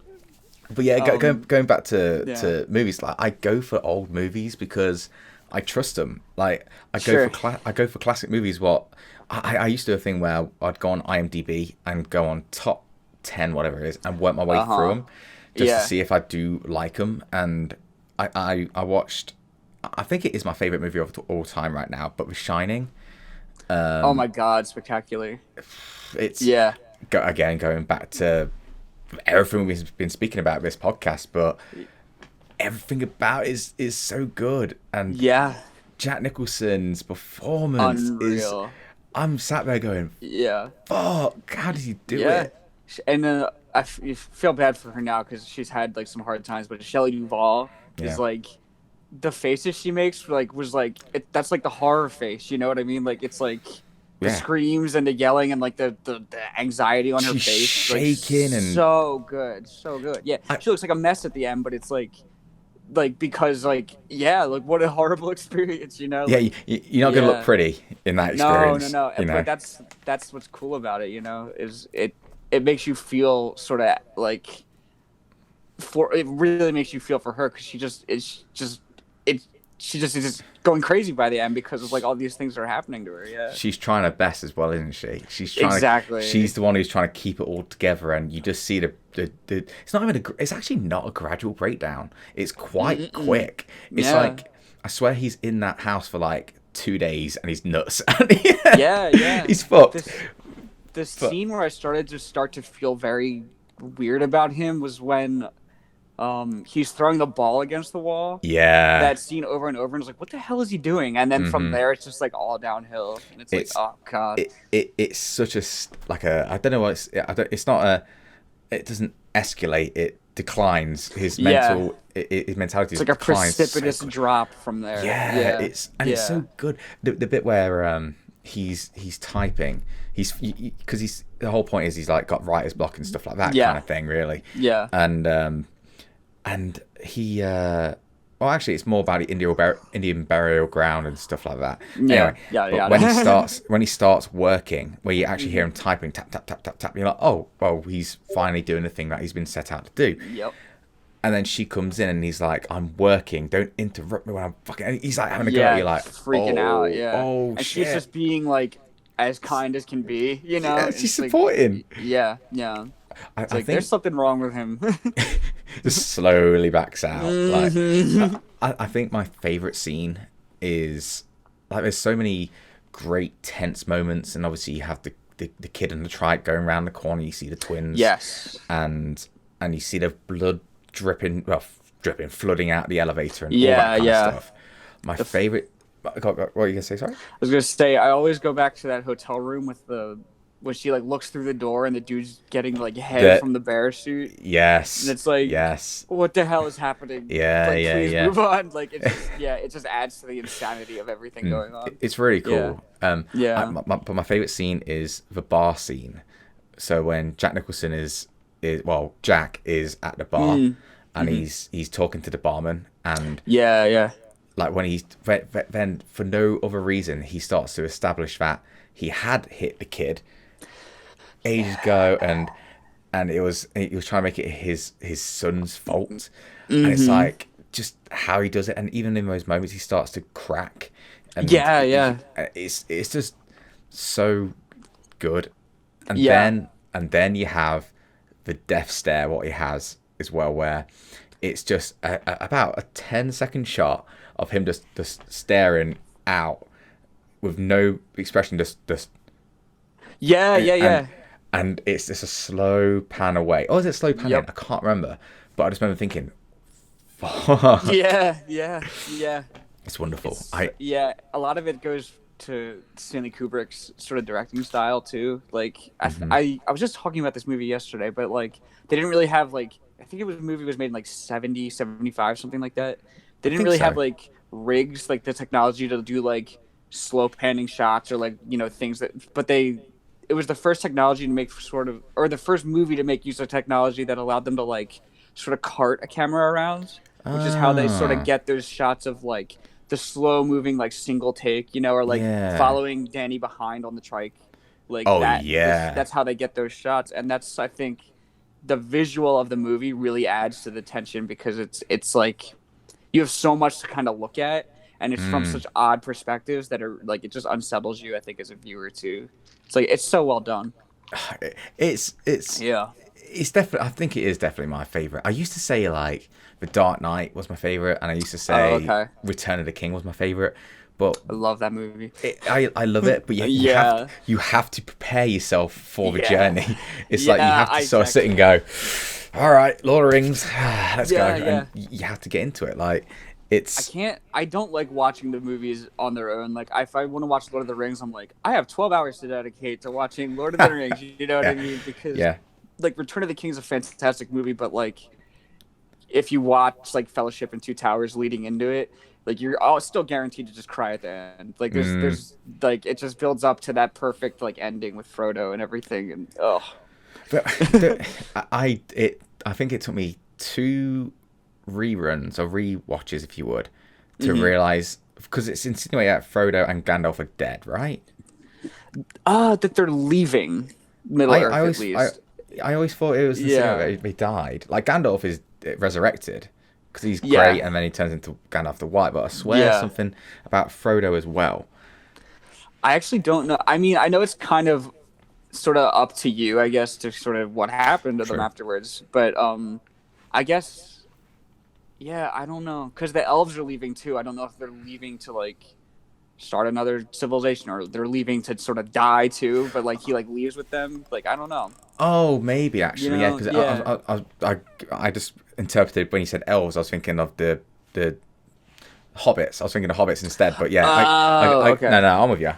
Yeah. Yeah, I don't know. Like, that's what I like about these kind of things, where it can be open. It can be open for interpretation. Yeah, I totally love those kind of movies where it's not straightforward. It's not exactly what you think it is. It's not exactly what they're displaying.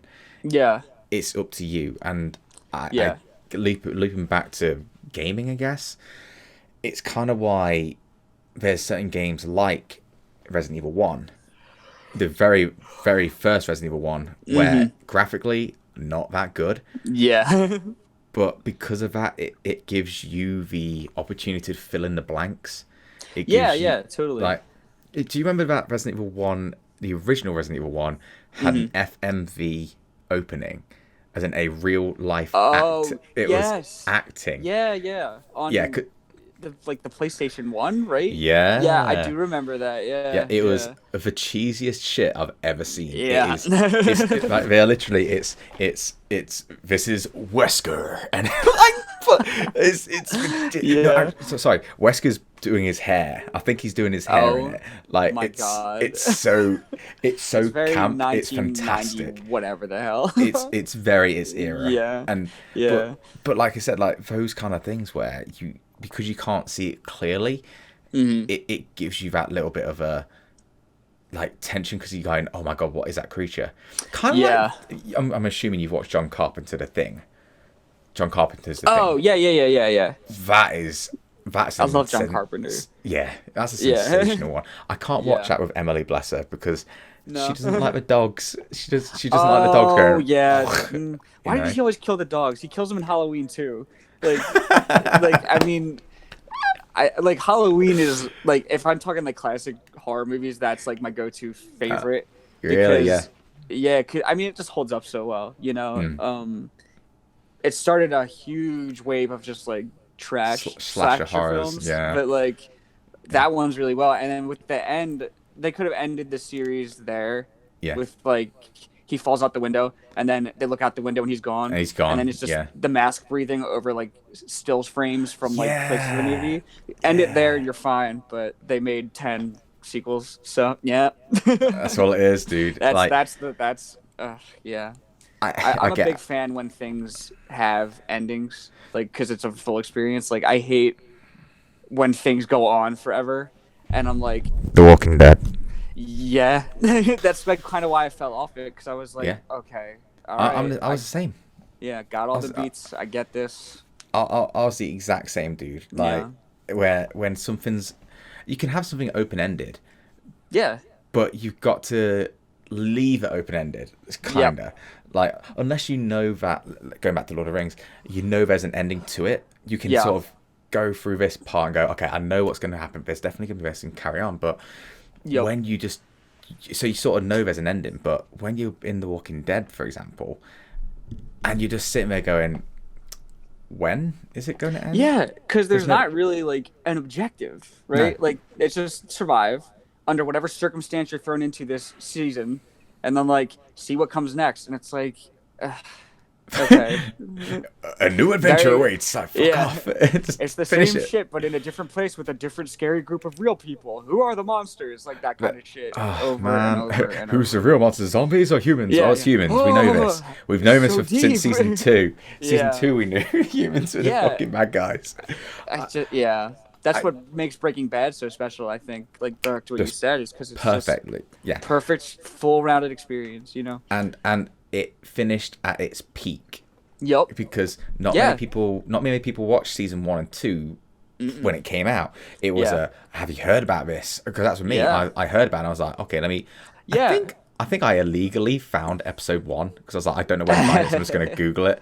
And I watched it and I was like, slow, yes. But it's good. So good. It's very good. Yeah. Like the end of season 1 is just, oh my God. And and that's the thing as well, like, I think that's the kind of thing we're talking about where it's a hero's journey where you start here and you know where it's going to go, where this is the hero's demise in Breaking Bad. You know, and then you realize like he sucks. like he absolutely deserves to die in the end. But you care for him. You care for him. Yeah. It's like, oh, you're an absolute dick. Yep.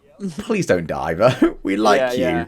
That's how I feel watching Peaky Blinders. Is like the main character Thomas Shelby. He's like, he admits he's like, yeah, I don't care. I just make money. It's like what I'm good at. And like it's like a climactic scene later on where he is basically saying that, and it's like, oh, you suck ass. Like you suck, but like I don't want you to die. Like I want to see where this leads you. You know, like there's have you watched The Sopranos? Oh man, no, I need to though. Like, I've seen episodes of The Sopranos, but I need to watch the whole series. I've only watched season 1, and I've really liked it. But that is what you were discussing, where he is a dick. He is the worst kind of guy. Yeah. But you love him. Yeah. Like, it's one of those where people, again, sometimes people don't want to connect to just good guys all the time. They want to develop empathy for people who are bad guys. I haven't watched Joker yet, but I kind of get. I feel like that's going to be something I'm into. I saw that movie. Yeah, I saw that recently. It's a very uncomfortable movie. I don't mind that. I don't mind that thing where it gets you to emote something, like because that's the initial. Yeah. Well, that's sort of the reason they're doing it, I guess. Yeah. If you watch it, my suggestion is like don't overthink it. Like I think there's a lot. Obviously, it's like a controversial movie, so there's a lot of like discussion about what it means. I think it's like completely messageless. Like I actually don't think there is like a message to take away from it. I think you're just supposed to watch and like experience it and sort of like think about it. You know, it's twisted. The movie's twisted, and it is really uncomfortable, but it's really well done too. It's thought-provoking kind of thing. It's not going, here's the issue. It's here's a few. Which one are you going to go for? It's whatever. I don't even think a lot of people, like, I don't know, like, there's the argument that it's like supposed to show like how we mistreat mental health, but then it's like at the same time, mental health can't be excused for like murdering people on like, you know, they're here and making a grand stand about it, you know what I mean? Like it's like conflicting messages also, so that leads me to feel like also like, all right, well maybe you're not supposed to take like a bigger grand scheme thing away from this movie. Maybe you're just supposed to watch competing forces sort of create this like horrible situation, you know? So it's I don't know. I mean, I'm sure someone would hear that and be like, you dumb fucking moron. Like, that's like, what the hell's wrong with you? Like, you don't get it. Stop it. Yeah. But I'm not like a huge DC fan, or I wasn't, but I'm like slowly being converted. So, you know, so I did like that. DC has to keep it dark.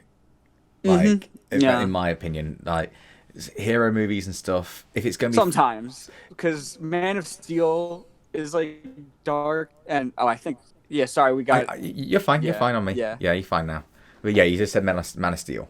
yeah, because it's like weird having really dark Superman aesthetic. I don't know, and I don't know. I think it depends for DC because like I like The Dark Knight as a movie. I thought The Dark Knight Rises was like the funniest, worst movie I've ever seen. Like I know that's probably I don't know how people feel about that movie, but like It's weird. yeah, it doesn't make sense in a lot of ways. Yeah, when like, people break it down, he climbs out of a hole in Afghanistan, and then he's like, "I'm back in Gotham," and then Bane dies off camera because like Catwoman, Deus Ex Machina's her way on with like the fucking cat bike that just shoots him, and I was like, "What? What? Yeah. All right." Yeah. I'm similar thing with that one. Like, I liked Dark Knight Rises, but it's one of those where I just enjoyed the movie when I first watched it. Yeah. And then when I heard people break it down, I went, "Oh shit, yeah." Yeah. I always think of the scene with what's her? I don't even remember what Anne Hathaway's character's name is in the movie. She's Catwoman. Yeah. I can't Catwoman. remember.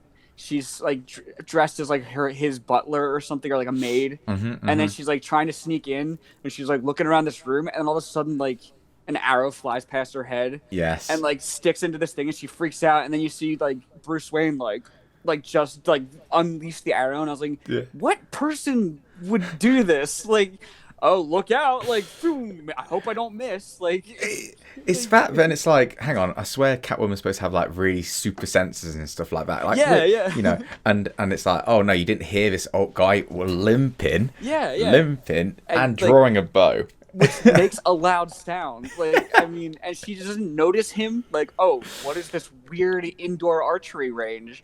Boom! Like, it's so weirdly done. And I like Christopher Nolan, but like that movie just is so bizarre and weird, and I don't know.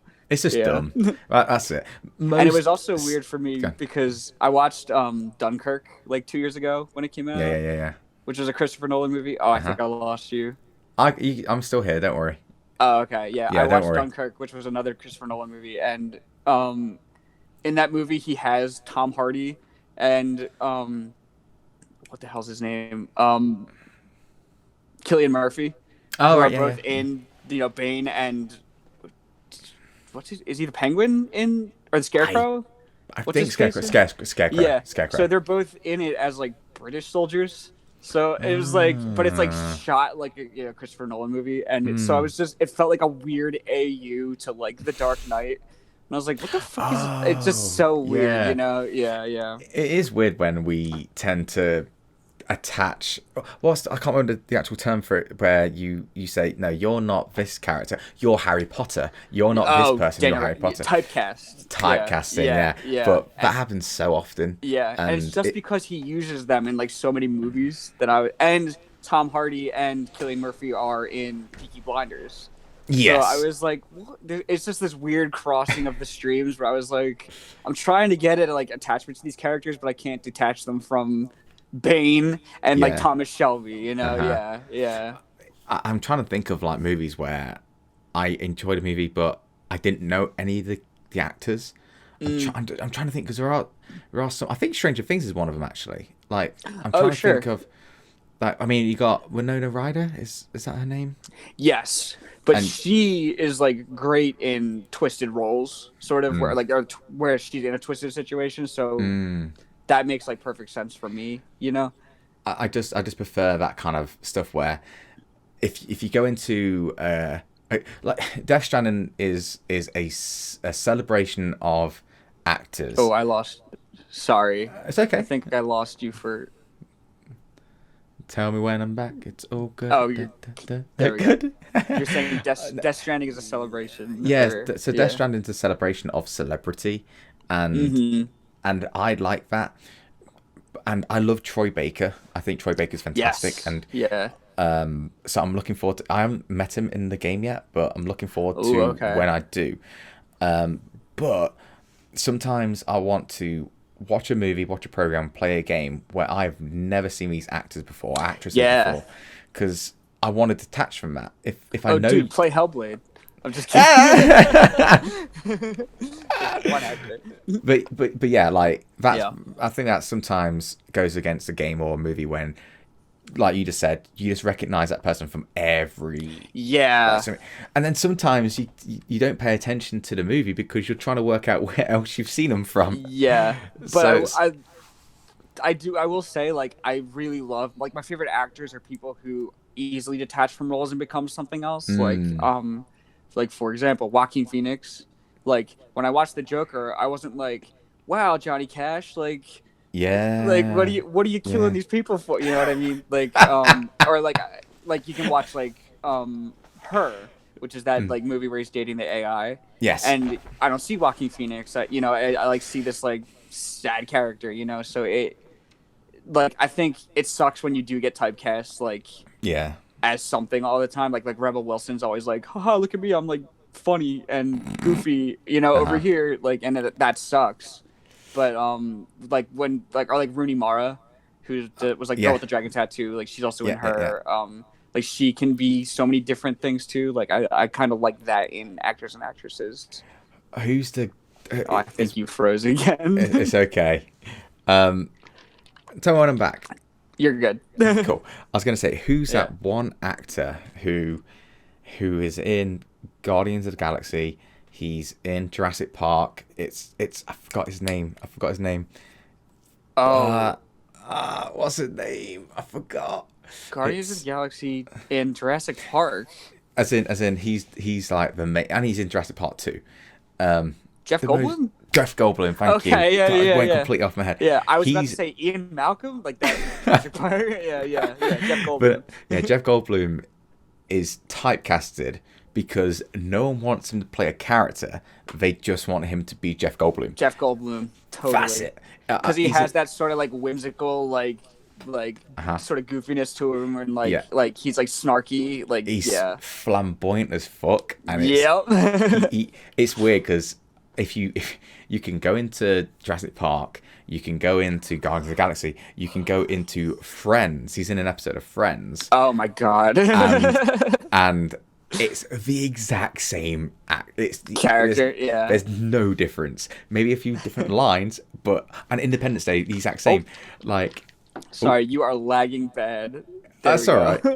He said he's no different. That's what I got. He's no different. Yeah. And he's obviously he's in Independence Day as well. Yes, and like The Fly too. If you've ever seen The Fly. Yeah, I've never watched it. Always wanted to. Okay. It's gross. But I don't mind that. I don't mind grossness. Like again with The Thing. I love that kind of stuff. Mm-hmm. I think you like The Fly. It's very weird. I've always wanted to watch it. Have you watched An American Werewolf in London? No, actually. That's really good for camera work. So kind of like Alien, I guess, where they had a budget. I love Alien. Yeah, Aliens. Yeah. My God, I don't know now. Shining and Alien, they're both like. Yeah. See, Alien inspired Metroid, so it holds that special place in my heart. Of course it did. Yeah. Ridley Scott, Ridley, Metroid, and then a lot of the aesthetic came from Alien. But sorry, American Werewolf in London. You're saying? All I was going to say was it's similar kind of thing to London. God damn it, to Alien, where because it's scary like London. It's scary London because the budget they had to be clever with the camera work. So I wanted to talk about this anyway, actually, but. They use your own imagination to make the creature scarier. Same for Alien. You only see snippets until you see like the actual face of the alien and you see the werewolf itself. Sure. And you see a transformation. You hardly ever see the full monster. You hardly ever see the monster itself in all its glory. So you fill in the blanks, and it again goes right back to what we're talking about with classic games and stuff like that is you fill in the blanks, which makes it scarier. You hear something and you haven't got an image for it, so you think, what the fuck is that? That's what I love. There's a part in Metroid Prime 3 because it's not really a spoiler, like, because Dark Samus in Smash becomes a thing. For the second and third game, you're sort of like chasing down Dark Samus, but so in the third game you have this you're fighting these enemies and they're super hard to fight like throughout the game, and they do a lot of damage to you, and you have to be like really sparing with like how you fight them, and like you have to be careful. You go on and progress, and it's not a cutscene. Like you're just playing the game still, controlling Samus, but like you go into this room where it's like the room is a hallway separated by glass. It's like another room that you can't get into yet, but you can look through the glass. And in that room are these enemies that you're having like a ton of trouble killing, and they're like shooting something that you can't see, and then out of nowhere this just huge like blast just like wipes them out instantly, and then you see Dark Samus for like a second, and she's just gone. And it's like that sort of like, it doesn't take you out of the character because you're watching it like in first person as Samus. You can't do anything, but you watch as these things that you've been having like a lot of trouble with just die instantly, and like what did it, but you get a glimpse of them and then they're gone, and it's like, oh shit, I'm nowhere, like I can't fight that, like you sort of build the tension of like how weak you are still to like watch this like thing happen in front of you. And I like it because it doesn't do this cutscene of like it's, oh look, like Samus is like watching in horror, like it's you watching still, so it's like, I get you. Your reaction to that is like what you imagine Samus must feel like, oh my god, I can't fight that, it's really well done. I definitely have to check it out. Which you're a very good salesman for games. Well, I have to be their biggest defender because everyone in my life is like, please play something else, like talk about something else. That's so funny. Not until you play Metroid and Hellblade. It's so cool to hear people's passions, and it's stuff what I've not really into myself, because not from choice, but just because I've never got around to it. And I always love hearing people basically geek out about whatever you want. It's really, I don't know, it's kind of like, I can't say therapeutic. It's almost like ASMR. Like you kind of you just enjoy the rhythm of people's passion for games, and it's wholesome. It's nice. That's totally it. Right, dude. We need to get on with some questions if that's cool. Oh really? Wow. We've been doing it. I didn't realize the time it is. It's almost noon here now. What you got planned for today? Anything? Well. What do you do on a Sunday, Pat? Yeah. What's your usual Sundays? It usually involves cramming as much in as I can. So I'm at my girlfriend's place right now, which is in Maryland. You just froze. Are you good? Okay, we're good. Okay, cool. Yeah. Okay. When it froze, you looked so high. you were literally like that. Dude, why do you think I'm so loose right now? No. Yeah. So chill. Yeah. So like my girlfriend lives in Maryland, so I have to drive from Philly down to Maryland, which is like 2 hours, and then spend the weekend, and then drive back up in the afternoon, and then I have to do work at night, and then I have to work the next day. So it's a lot, and then it's a lot of like being on the move and trying to do as much as you can, and then getting back into like getting a lot done during the week, and then rinse and repeat. So yeah. So today I don't know what we're gonna do after this, but we'll make the most of whatever. Is your main source of income your commissions, or? So I do work too, to like, cause I don't know exactly how it is in like the UK, but I hear it's easier. But the US has like a terrible student debt crisis.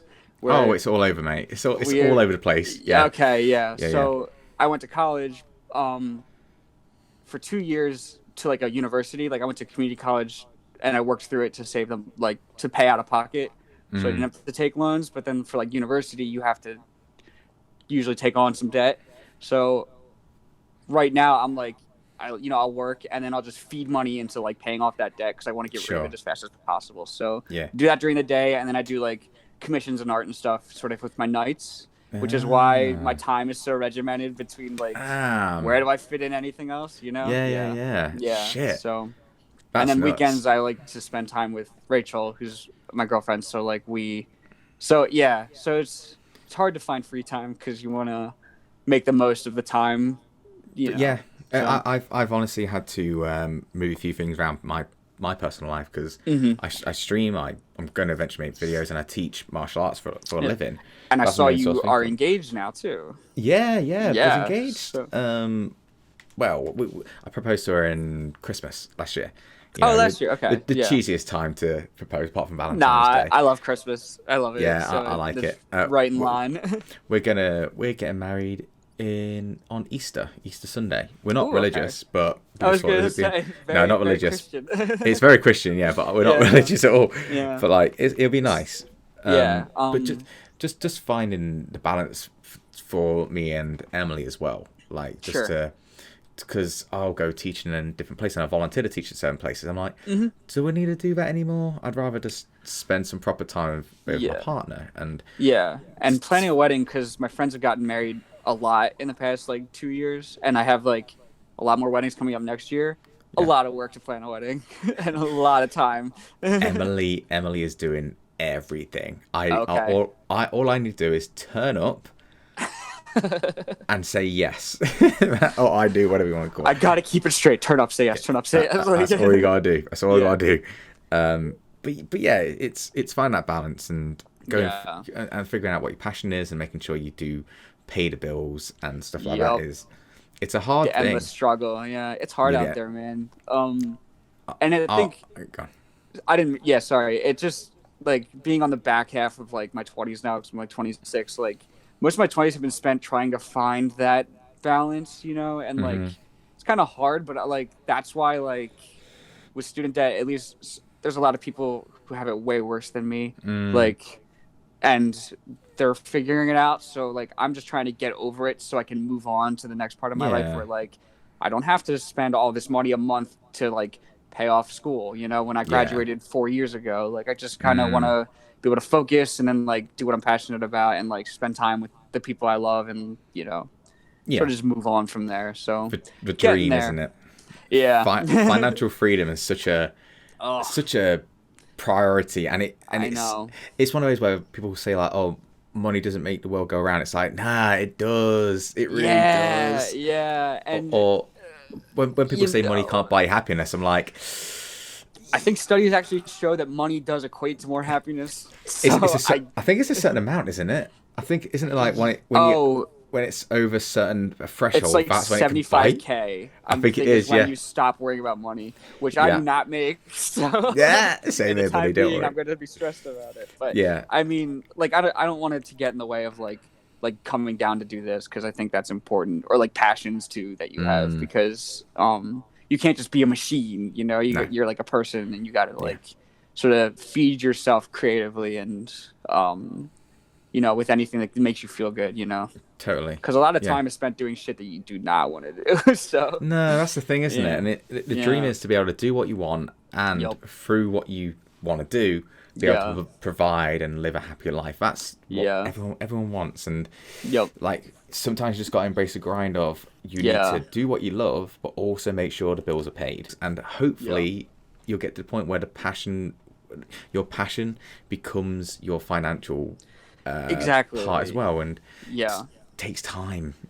Yeah, and that's what I tell people who are creative in any capacity, whether it's like they make art, they want to make videos, or like they're like writers, they do something creative.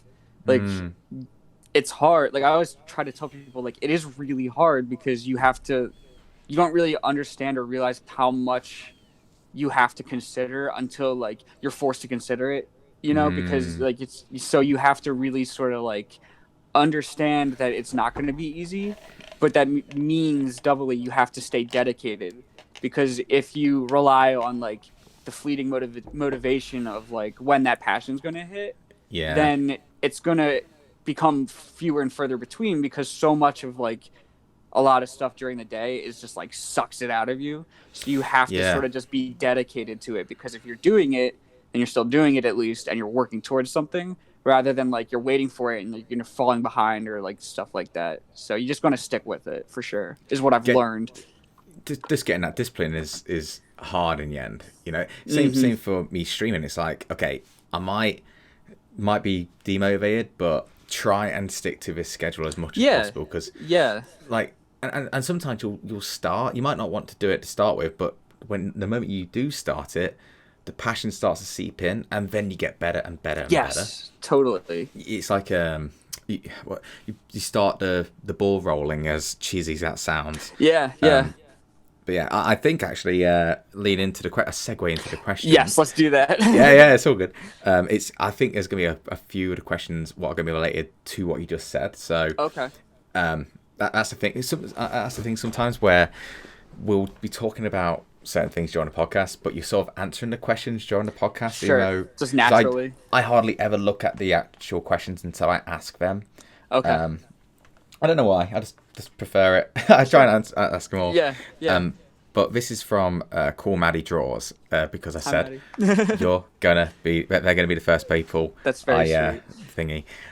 They just say, first say, thanks, dude. I've always been curious as to how he has constant inspiration to draw. So could you ask, what would you say to an artist who's stuck in art block? Sure. Okay. So we did kind of just talk about it. Yeah. But I can delineate on it, I guess, too. For me, like, I remember specifically, this sort of has like contextual backstory. Like, I was in very bad artist block like 2 years ago, and like nothing was really working out, nothing was really going for me. So like, and I was getting sick all the time because I had this like, I was getting like repeated sinus infections, which was from like a deviated septum. So I had to get surgery to correct it, which really fucked with my head. And like was a really bad recovery, and like because it's inside your head, so it's like you can't draw, you can't do anything creative. Ooh.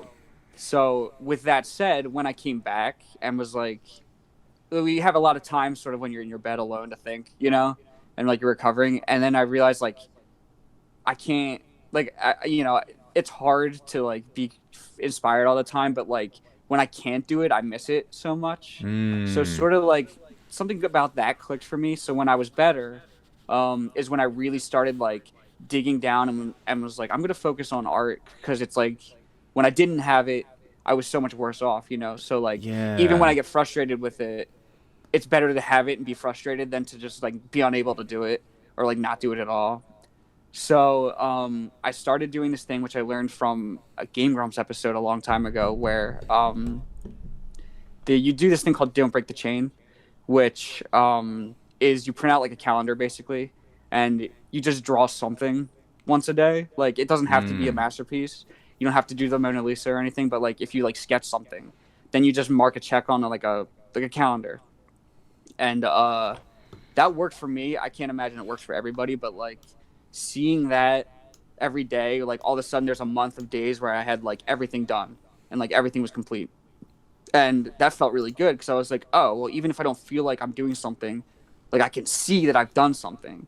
So like, so even just like a sketch before bed where I was like, whatever, it's drawing. And then I'd mark it off. And then like, that sort of like led to being able to sort of like get excited. Like, oh, I can work on something today. Or like, what am I going to think of today? So, and that's the thing, like life it really does. Sorry, I'm like rambling a bit, but like... No, go, dude. What you're saying is fantastic. So seriously, just keep going. So like, life wants you to just sort of like get caught up in 1,000 different things, and it becomes harder to regiment your time for sure, which I'm sure you understand too, being, of course, involved doing in what I do. Streaming. Exactly, yeah. So like, but you should like, at least in my opinion, like you should do it because it's important to you, not always because you're feeling that inspiration or like you're feeling motivated to do it, but like you're doing it and it's a bad day and you're not liking anything you're doing, but you're doing it. So like, mark it off as a success. You did something, even though it was hard, you're working through it, so, and that's usually like whenever I hit a burnout and it sucks and I don't know what to make, or like I'm not liking like the commissions I'm working on where like I'm not doing well, or it's like hard for me to get it right. Like, you're doing it, and that's what's important, is that you're sticking with it for sure. That's nice, dude. That was wonderful. Yeah. Awesome. By the way, I'm looking to the right because I've made it so that your artwork's now going in the background. Oh, I just okay, realized cool. I've had it so like it's just me and you on screen all the way through. Oh, so okay. now we're talking about your art. I wanted, get that shit out of here. I wanted to make it there. So I'm looking to the right, but I am listening and I am paying attention. I promise. Totally, Yeah, you're like off screen, like playing freaking Death Stranding. Like, yeah, that's cool. Yeah. Trying to balance myself. God, dude, yeah. God, his podcast sucks. No, it's fine. Don't worry, dude. This is the thing. Like, I grew up with such a big family and my friends and stuff. Like, same. Ripping into each other is great. I love it when the community just makes fun of me because it's like we're connecting. It's a term of endearment for me. Yeah. So yeah, like my relationships with most of my cousins are like ripping each other apart. So that's how it should be. Yeah. I think at least. What I was gonna say. Yeah, exactly. Yeah. There's quite a bunch of questions from the Discord actually. Okay. It's because a lot of people who would post on Twitter, they've posted on the Discord already. Gotcha. I kind of let the Discords know what's coming up first and make them have their questions read first because it gets people on Discord, I guess. Yeah, totally. So NightmareWolfff, who is also a really, really good artist, you should definitely check him out. NightmareWolfff is actually done my logo, you know, the one with me drinking coffee and stuff. Yes, yeah. And it's their work. Okay, yeah. And Emily as well, yeah. Yeah. But they just say, for Pat, how many art styles did you go through before you stuck to this one? Also, I love your work. Oh, thank you. How many art styles? So, it's hard, probably a lot, because when you're in school for it, which I was, you sort of work very clinically, I guess I'll say, is like it's very like whatever you're doing, like you have style obviously if you're like painting something, but like you're trying to nail something a specific way. So like it was like you kind of try a bunch of different things, especially in school. But like my senior year of school, I really nailed down like illustrating, like trying to make comic books. So like, but then it's like what style works for comic books. So I mean, I don't know if you could, but like at the very bottom of my Instagram, like my first posts are like what I was trying to get right with like style, and it's sort of these like punk black and white ink drawings of like punk rockers. Okay. For a story I was writing. I am scrolling down furiously. Dude, there's a lot of now. Posts. I'm sorry. This is the thing. Like you are so consistent with your posts. Like I try. it's nuts because like I found you, and I'm sure a bunch of people found you through Game Grumps and. Thanks, guys. I found you throughout. Me and Emily love their work.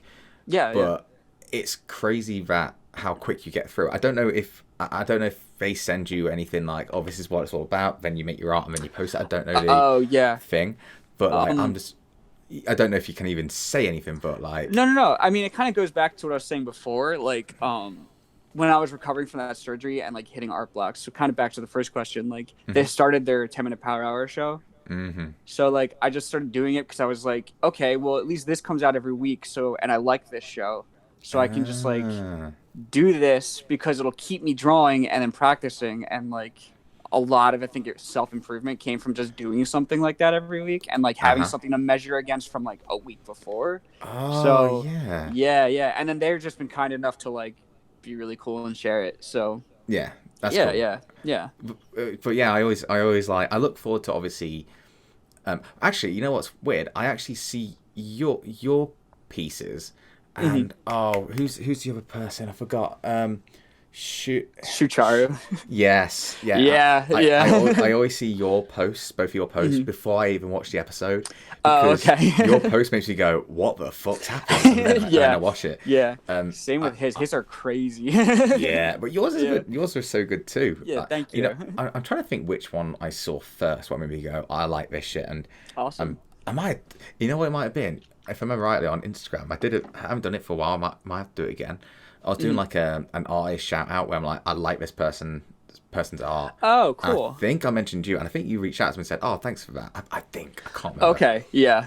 Either way, I found your very first post, which is a Dragon Ball Z post, which I am very happy about that. Goku Frieza thing. Goku and Frieza. But before we move on to any more questions, who's the best villain apart from Vegeta? but Ooh. who's the best villain in Dragon Ball Z? I gotta say Frieza.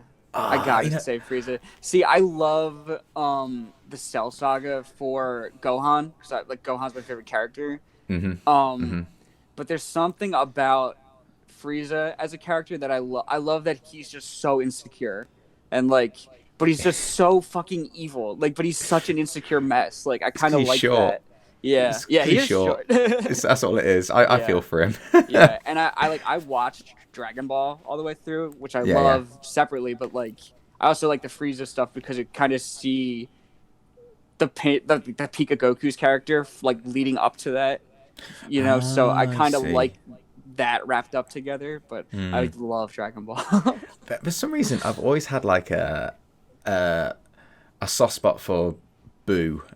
I don't know why. That's a controversial opinion. I don't know why. Yeah. I just really like Boo. Yeah. Frieza's definitely up there as like my favorite, but I don't know why Boo is, for me, is just so cool. Like the idea that he can just take people's powers and he's just like, fuck you everyone, I don't care, I'm just gonna, and like the big scene when he's waiting for them to come out of the, was it a hyperbolic time chamber? Oh, yeah. I think it's something like that. And then he's walking around, he's getting really angry and really dumb that he is able to create a portal or something when he's shouting. I can't remember if that's the case, but when he just puts his hand up in the air and just ends the world. Like, yes. I was watching going, that's so cool. Okay, I was like, and then it gets nuts. It gets stupid. It's so stupid that season, but I don't know. I just like it's it. It's definitely a controversial Dragon Ball arc for sure. But there's a lot to love about it too. Yeah. I don't know. And then you had the Margin Vegeta. Like Margin Vegeta is so gangster. yeah. I like when he knees his son. It's like, wow. Son. Yeah. Sorry. Goodbye. Just throws him away. Yeah. It's Pat like likes. very Vegeta still, even though What, child abuse? Yeah. Well, it is. He remember when he like kicks the shit out of Kid Gohan? Yeah. On Namek, he's like, "Hey kid," like just it's like, what the hell? Yeah. Vegeta is I love so Vegeta. good. Yeah. Vegeta is the best character. Like, and I love Trunks. I like Future Trunks a lot. Future Trunks is very cool. Yeah. And I'm trying to think. Not many people like Goku compared to everyone else. I love him. I like him. Yeah. But have you watched Dragon Ball Super? I am not caught up in Dragon Ball Super, It's so I really good. Have you watched watched the movies? Yes. So I know basically the beats of like the first two arcs, I guess, because I watched Resurrection F and Battle of the Gods. So, yeah. But I do want to watch beyond that because I hear that's when it really comes into itself. It's fantastic. So, yeah. There's characters in it what I really like, and there's actually some of my favorite characters of the series in that season. It's really good. Definitely check it out. It's fantastic. I'll have to do that. I plan on it for sure. Yeah, you'll like them. I like Whis, I think it is. You know Like Whis is fantastic. He's like as a character. definitely stronger than Beerus, but he just is like whatever, like along for the ride. He's I like him. In was it Broly, the most recent one? Oh, I haven't seen it yet. Ooh, I know. I need to. Yeah, I need to though. Just when you watch it, there's just a certain scene with Wiz, and you're gonna watch it and go, "Fuck, he's so cool. He's just way too cool."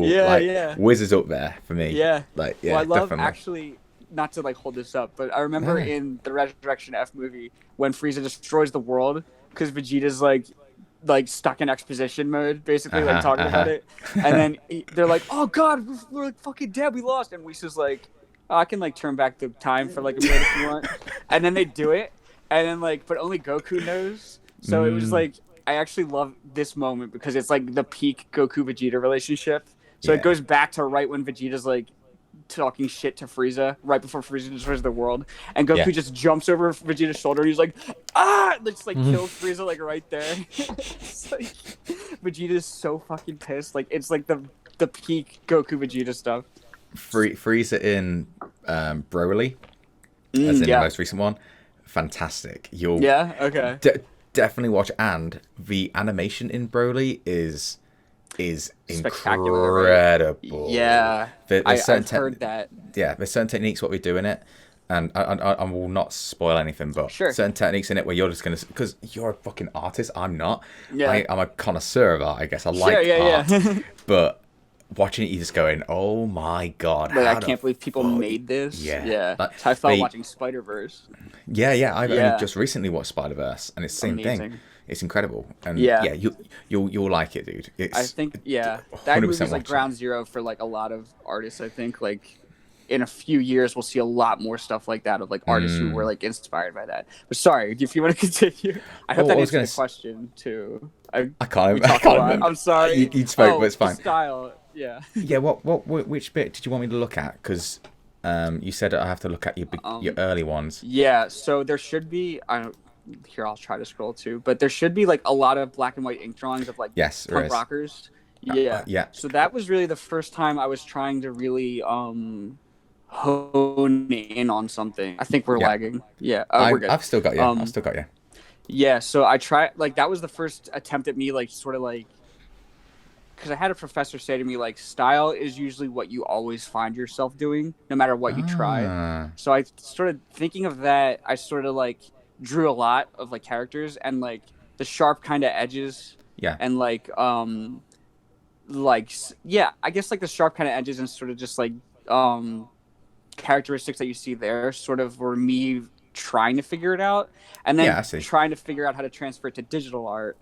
So it's kind of weird. So if you go through Instagram like that, it's sort of like a process of me trying to figure it out until I sort of like got it clicking, you know? So I can see where it all came from. I think Maddie says, going back to Maddie, I think that's where she says she got her angular kind of styles from your stuff, I believe. Okay, yeah. I think that's when she said, again, it was in the podcast, and sure. Yeah, I'm sure she can contact me about it all. But yeah, I get that. I'll have to. I want to check her stuff out. It's because really for good. me, an artist named Robbie Rodriguez who created Spider-Gwen. When he designed that comic, and I like read it, and it was like that was like ground zero for me. I was like, I love this. Like, I love the colors. The way he draws is so unique, and like I just like I love this. So then like that was hugely inspiring for me. So like that carried over for sure. Like a lot of that. Yeah. That's cool. I've just sent you a link to Maddie's Instagram. Yep. Got it. I'll definitely check it out. Just to let you know. Yeah. But yeah, that was good. You're very good at answering these damn questions, by the way. Holy shit. I know. I'm sorry, man. Why are you saying sorry? You're good. It's good. Okay. What was I we just go off on tangents. Welcome to the podcast. it's just the tangent podcast. That's it. Yeah, That's it. Yeah. Works for me. One is from Micah or Pro. Well, right now they've got their Discord name as Pro Sans Undertale for some reason. Hell yeah, dude. But goes, what artist / any media helped you build your art style? You sort of went into that kind of, but you can extrapolate on that if you want to. Or did you just play around with it until you thought it felt right? It's sort of a little bit of that last part, where I think drawing all the time lends itself to sort of like working out the kinks of what you like and don't like. So again, and if you find yourself doing things over and over, you should lean into it because that's stylistic, you know, that's like you.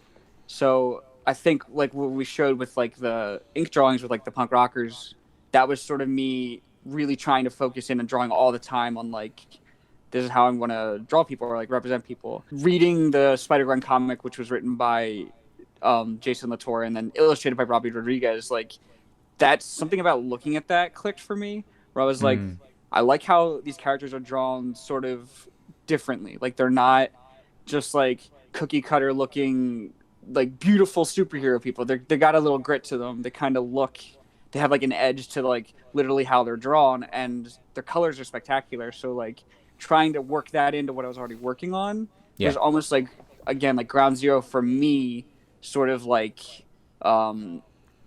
figuring things out. And that's sort of like putting that all into like this like nuclear soup of like what I'm going to do going forward, sort of expanded from there. And then like eventually I always say this, there's like a Wonder Woman drawing I made like 2 years ago, but I remember that being the first time I was like, this is it. Like I got it. Like this is what I really love to do. And like Nice. I had a lot of because I had a lot of fun drawing it. Things I was doing were just like working, and it like I liked the way it looked, and I was like, okay, like that drawing I remember specifically as being like, I got it. Like yeah, I got this. This is awesome. Yeah, yeah. That's so cool. Yeah. It's weird. That's it's super weird. nice. Yeah. What was that feeling like? This the whole fuck. Yeah, that's it. That must have been like, I don't know what you could call it, like freeing in a sense. I don't know. It's like a eureka moment, you know. Yeah. Like, I don't know. I think it was almost like a release almost, because it almost felt like it was like spilling out, because I didn't want to stop, but I had to work on it in like increments. But like I didn't want to stop doing it because I was like, oh, I got something. I'm doing it. So, like I think that's like a defining moment for a lot of artists, is when sort of like you hit milestones, because like you're never really done improving. You're never really done learning art. But I think you have so many milestones along the way where you're like, this is where this started for me, and this is where I started to figure it out, and this is where like I felt success. You know, like you sort of like measure your creative sort of resume metaphorically as like the milestones along the way of like when it just clicked for you, or like when you had like a breakthrough, you know. Wow. Yeah. That's so cool. That's so cool. We have one from Dolphin Treasure Art. By the way, most of them are going to be artists who ask questions. Just that's great. Let you know. That's fun. But they just say, who is your favorite YouTuber? Game Grumps. Yeah, Game Grumps are very, it's kind of obvious, but... Yeah, I mean, I love those guys because they're, like... I grew up, you know, I was like, I'm sure you too, I was like the Halo generation where like so much time was spent in my friends' bedrooms growing up, like playing Forge and like Slayer and just like messing around for like 6 hours doing that. So like I love the vibe of like goofing off with friends, and like the gameplay is totally secondary because you're just fucking around basically. So that they don't need a gameplay. They don't need gameplay at all. Yeah. Yeah. They just chat shit, and it's so, you know what's weird? It makes me think of like my friends growing up too. So it's like that vibe I love. You know. You know what? I never knew how to put it into words, like why I like them so much. But you fucking nailed it. It's like nostalgia. It's totally It's like I always say that I have flashbacks of my friends coming around my house, and it was in my bedroom, and we sat on the bottom bunk bed.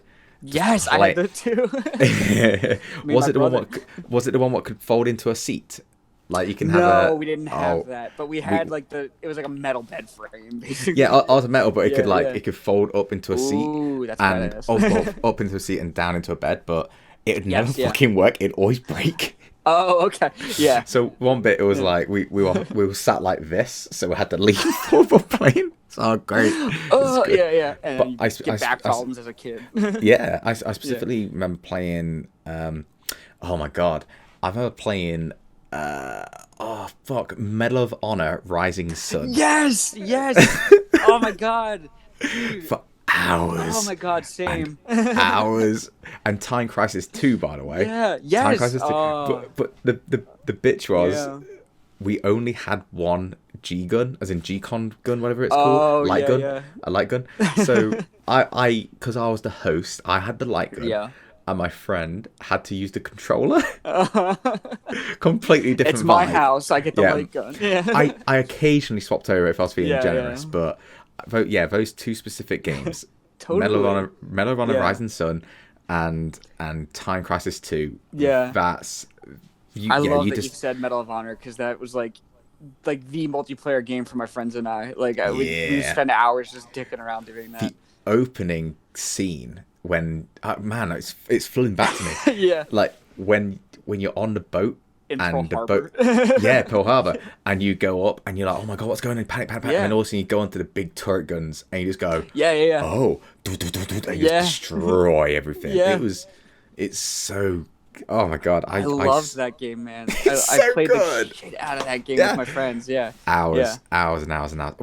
We used to like almost speed run it. Like I never said I don't do speed runs because I'm not good at games. But that was one of those. That was one of those games where I was like, I know this game and Time Crisis. I know this game inside out. let's just blast through it. Like, yeah. my God, For fun. it's so good. Yeah, it's so fun. Yeah. They are the replay games. Can't play them now because Time Crisis 2 I'll probably play again if I could. Yeah. But God, Yeah, I nostalgia, know. man. But yeah, you nailed it with Game Grumps. It's exactly why they're so good. It reminds me of my childhood. Yeah, playing with my totally. friends. And then like other YouTubers I watch regularly, they're like the Good Super Mega Boys. I like Critical. I've watched forever. Fucking Critical's so good. Yeah, it's weird seeing how he's transformed from like playing a character that's just a disembodied voice, saying jokes, to like just like a weird memey multimedia kind of dude. He's so funny though. I love that guy. He has he's the person where I'm so jealous of how naturally funny he is. Yeah. He has just rolls out of him. The effortless effort that he puts into it. Like, he'll just come up with phrases, and I don't think it's scripted at all. It just comes. I don't think off so the top. either. Like, it's because he's been doing it forever. It's just who he is. He just pops up with something, and like, I remember the first time I ever heard him was on. It was like a Funhouse. I think it was a Funhouse one. Or something. All I heard was him go, "What's up, pussy farts?" I'm like, this is my guy. This is my dude. This is who I want representing me as a gamer. I've never seen him laugh. I don't think. I think he just his character. Oh no, he does laugh. Yeah. Okay. It's weird as well because he plays like horror games, but he does not get scared. No, he's like, oh. Wait, I remember him playing Slender, and the closest I ever see him getting just scared is like, it's like, here's a fucking stupid ass note, and he turns around and sees him. He's like, but that sack of juice nipples knows exactly where I am, and he just like moves through, and it's like, you can't make that up. You just say those things. He's so perfect at it, and he's got.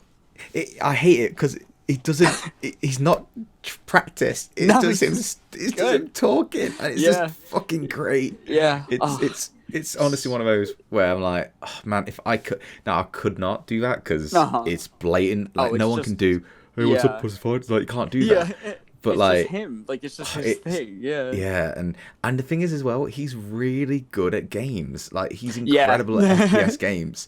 I watched his streams where he's playing, what's the, I can't remember, but let's just say Fortnite and Apex Legends, Apex. Yeah. And I'm watching it, I'm like, fuck, he's really good. Yeah, he's super good. And then he's telling a nonsense story at the same time. It's he's always got some kind of freaking dildo or some kind of thing swinging around. When he's got nunchucks and he's I forgot about that. I remember one where he's playing Beat Saber, but he just voices over it. But he's not showing the game. He's just like swinging around. He's like, I am a gamer, and he's just like on winging around. It's like, this feels like a fever dream, but I can't look away. It's so good. Now he's doing the thing where he just watches live PD on Twitch and then puts the video on YouTube. It's the thing as well. You can tell he's not doing it intentionally, as in like, this is a good way to get views.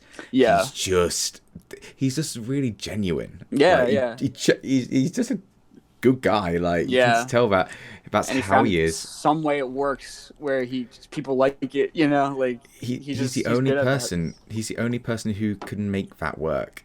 I don't think there's anyone out there who could do that and be him. He's so unique. Yeah, totally.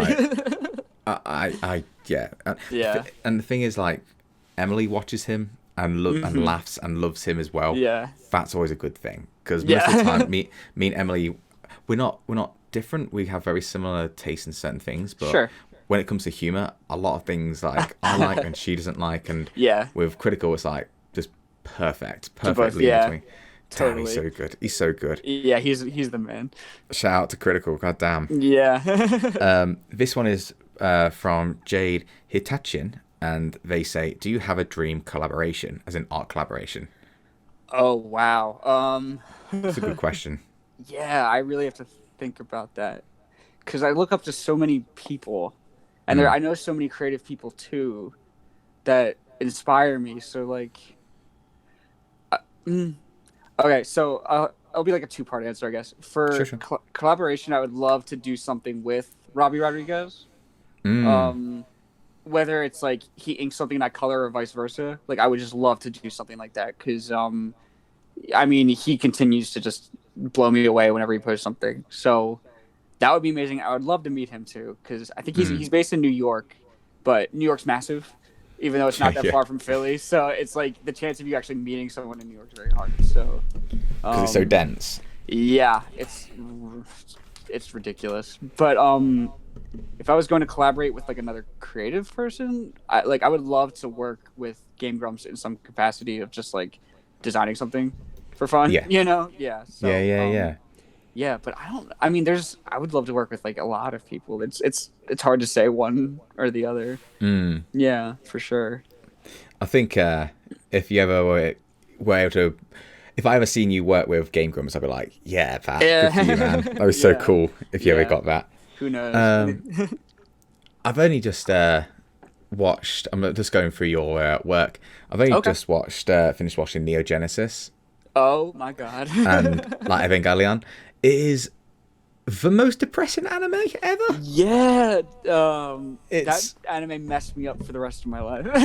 That's what I love about it though, because I watched it and I'm like, it's the thing. I think I can't remember who I spoke to about this, but people jumped on that hype train because it finally came out on Netflix. And people are like, yeah, Netflix, let's go. And people started watching it because it was a trendy thing to do. Yeah. And we thought, wow, everyone loves this anime. It must be great. It must be really fun. Yeah. And you're watching, you're just like, oh, I feel sad. This sucks. Yeah. I remember when I was really active on Tumblr. I don't use Tumblr anymore, but like years ago when I was in college, I like made a post that was like, I think I'm going to watch Evangelion. Like some anonymous person messaged me and was like, don't watch it. You're going to be fucked up for life.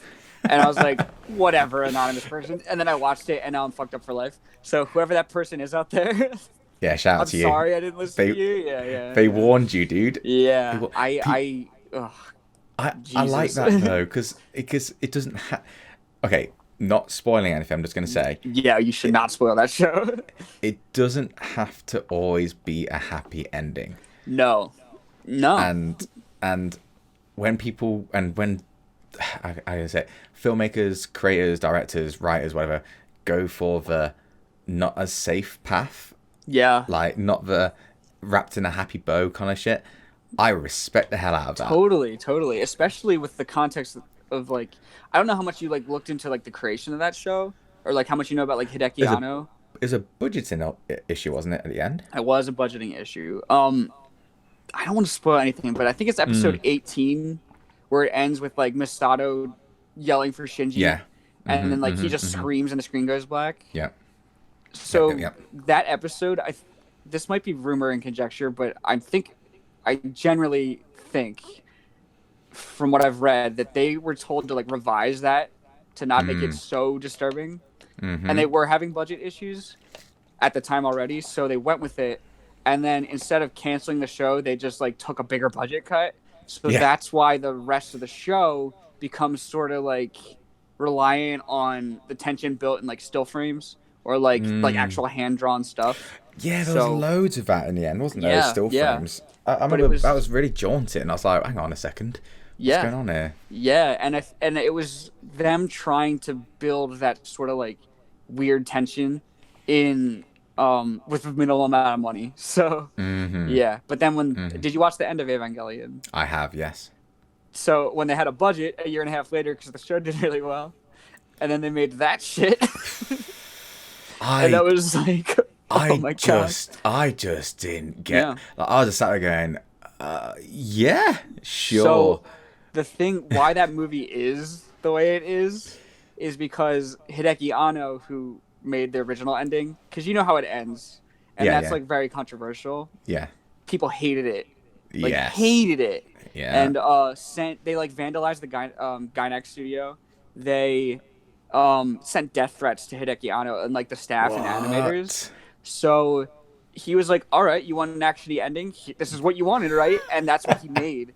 And in the show when things are getting trippy, or in the movie when things are getting trippy, you can actually, and you can like Google it too if you want in your spare time. Like you can, there's still frames of the actual like photos of the studio vandalized, and the death threats in the like but they're like split seconds of like when Shinji's like wigging out, you know, like they're like going by it quick, but people have found them. And like it'll be like Gainax Studios, and then it's like just like die written on it in Japanese and like all this stuff. Yeah.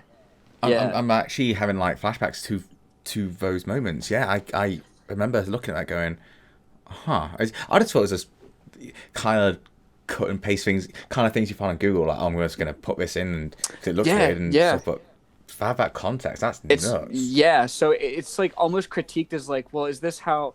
It's almost like a critique of the relationship between like fan demands and like creative media, and like fans demanded a different ending, but what they got was like so much worse. You know what I mean? like, but I think there's been instances where like fan demands have like influenced the actual outcome of creative media, which is like a weird debate all in itself. So people look to like the end of Evangelion as like how it goes the other way. Well, it's like, well, if you're unhappy, you might end up getting something that's like much more upsetting to you. Like, yeah, and then that's how it ends, you know? Yeah. It's kind of nuts, and I think because it's so controversial, because it's so like holy shit. Yeah, it's bigger than it would have been if it was a bloody happy ending. And it's all like, oh, cool, and it's just another like mech anime, but it's so different, and I really loved it. I had to watch I'm glad you liked it. Yeah, I really did. I had to watch it a few times, like not all the way through, but certain snippets. Like, I need to watch this episode and this episode to get a bit more context. But there's some bits in it where you're just like, wait, what the fuck happened? Wait, what's happened there? Why has that happened? Like, damn, it's so sad because they're all like such lonely people, and then like they can't. Well, I won't spoil anything, but like it's sort of a show of lonely people who come together. And they're all like different forms of lonely, you know what I mean? Like absolutely. And it's a very lonely show, but it's like one of the best animes out there for sure. I have to agree right now as well. Yeah, like I watch quite a few animes, but there's nothing quite like that. Yeah, you know, it's so out there and just memorable. You know, absolutely. And I will never watch the English version because I only saw the clip of the the scream, if you would. You know, when it zooms out and you hear the Japanese version and it's like, wow, and then hear the English, it's like, oh. Yeah, that's most anime dubs. Like, I only watch, the only thing I would ever watch in English now is probably Dragon Ball. Same. Like, just because I grew up with those voices. Like, exactly. So it works for me. But I feel that. One Piece is... one of my favorites. I've watched them all, dude. I've watched all of them. You are a strong man. I'm strong-willed. Yeah. You ever watched what I said about liking endings? Yeah. But the thing is with that, you know where it's going to lead eventually to the One Piece. Yeah. So you kind of get it. You don't know whereabouts they are in the story itself, but like I still freaking love it. I've still not got bored of it. That's what I hear from people who watch it is like, oh yeah, it's still really good. Like they're really good. Yeah. So at least it's worth it for people who keep up with it, because catching up with it seems daunting. It's very daunting. Well, put it this way, I watched all of the Japanese the sub version. Okay. Enjoyed all that. And I know, and I'll go on to Emily to watch it.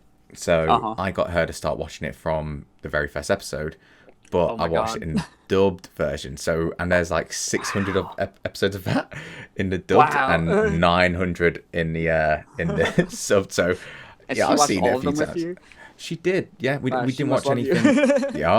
But now she likes it. It's like, it's really cool. It's really nice, and she's not a big fan of subtitles, but you know, it's just one of those. But again, because it's Funimation, it's great. The voice acting in Funimation is fantastic, so you sort of go along with it. Totally. All right, we're gonna have to quick fire these questions now, if that's cool. I'll try to keep it short. Dude, you're like me. We talk shit and we go off. It's so easy to just go off on a tangent. Yeah, it is. Yeah. So this one's from Epic Kid Arts. Okay. And they used to say, favorite part of the artistic cycle. Do you like the mental planning, sketching, line work, etc.?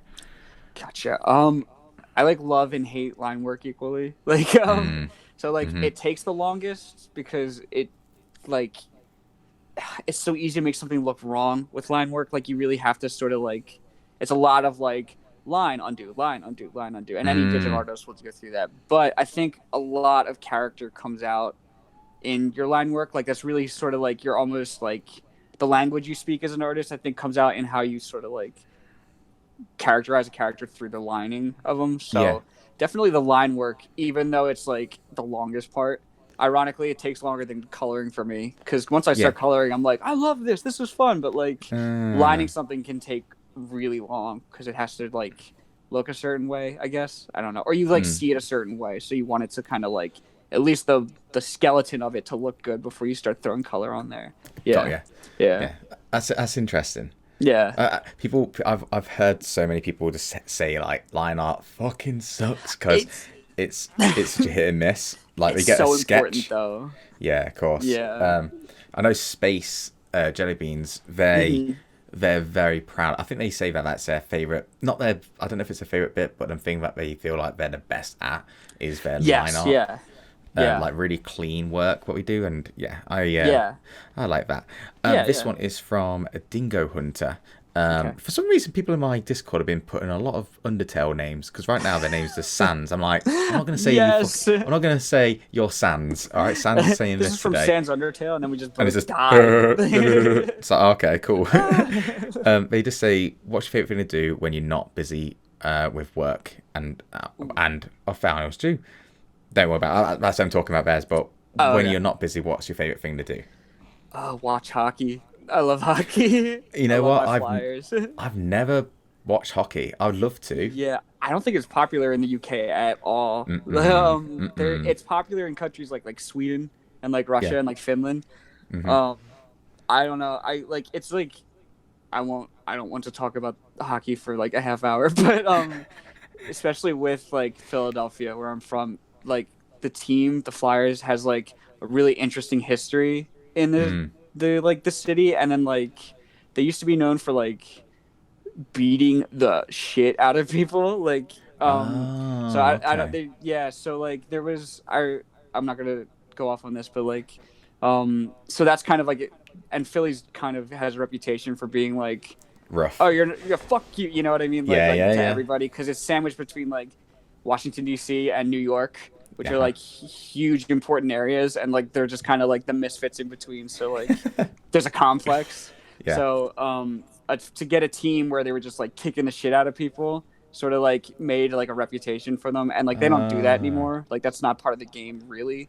But I also just really love hockey.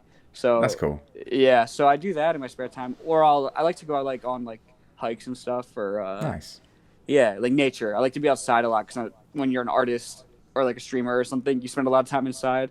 So you want to get precious time outside if you got it. Totally. You know? Yeah. You're totally right. Yeah. We have two more, and I think these guys are from you actually. Not literally from you. Yeah. Hey Pat, it's me, Pat. Hey Pat. Hey Pat, welcome. Who's calling him Pat? Pat? Nobody. Oh, so cool. This one is from Sierra, or I don't know how to pronounce her thing, but Madoku. Just call her Mads. Mads. Hey Mads. Hey Mads. They say loser. Pat... Just kidding. Oh God. They're a good friend of mine. The views of Pat are not representative. Are not representative of Whiskey and Jam Jar. He bullies me constantly, so it's okay. It's all good. They just say, Pat, you have such a unique way of colouring and shading. What's your thought process behind how you go about it? What is the process behind how I go about it? For coloring and shading? I don't know. It's like where I think it's like what I was saying about line art. Like line art for me is like a different process completely than coloring because it's very disciplined. Like it has to be very like structured, and like I kind of want it to look a certain way, so it's hard to do quickly. But color is, I think, when it's like I don't have to work slowly anymore. I can just like vomit out things. So like anything very bright I like, and then like are we good? I'm still good. I'm still good. Okay. It like glitched around with like. Yeah, I saw a glitch too. Yeah, okay. Fine. Yeah. So coloring, I guess, like again with like Robbie Rodriguez art and like Crooked Glasses too. Like bright colors are a big part of it. So like, but most of my inspirations are like very bright. So like, I like kind of figuring out or seeing like throw a bright color in there and then like what looks good with it. and then sort of just like go back and forth with different layers and like overwork it and like, okay, that doesn't look good, get rid of all of it, and then like simplify it and see what like looks good or like what I like better, you know. So it's sort of like coloring for me is where I'm sort of just like going buck wild, you know, like I just kind of like because the process before that of lining is so like, tedious. Yes, so then it's just like whoosh, so that's kind of the best way I can describe it. No, I like that. The whoosh, just say whoosh, just whoosh. No, the whoosh, and that's it. No, I like that. You can tell as well, like you can sense the energy is when you look at your pieces, you just see like I said, the energy from your work. Like, I think that's why I like it so much, because it just goes, pow, here it is. Yeah, like, thank you. Yeah, that's what I like. That's what I go for. Nice. This is, I don't know how to pronounce BrideTube. I'm just going to say BrideTube. BrideTube. Okay, yeah. Can you ask Pat the big question? How sunny days, or hot sunny days, or cold rainy days? Also, tell him that I'm the mod now. Oh, okay. So that's from our Discord. She was trying, bright by the sunny way, days or cold I didn't look at this question, but we spoke about bright sunny days and rainy days. We did. Literally at the beginning. Yeah. Yep. Whoa, that's weird. And now it all comes full circle. All right, thank you for joining us. Yeah. No. Oh, no, we did it. We did it, people. Yeah. Rainy days. Got to, because my skin hates bright sunny days. Damn. Yeah. I'm such a sunny. I'd much rather be on a beach and like just chill and dude. I love the beach. The beach doesn't love me. Like that's the thing. You need an umbrella.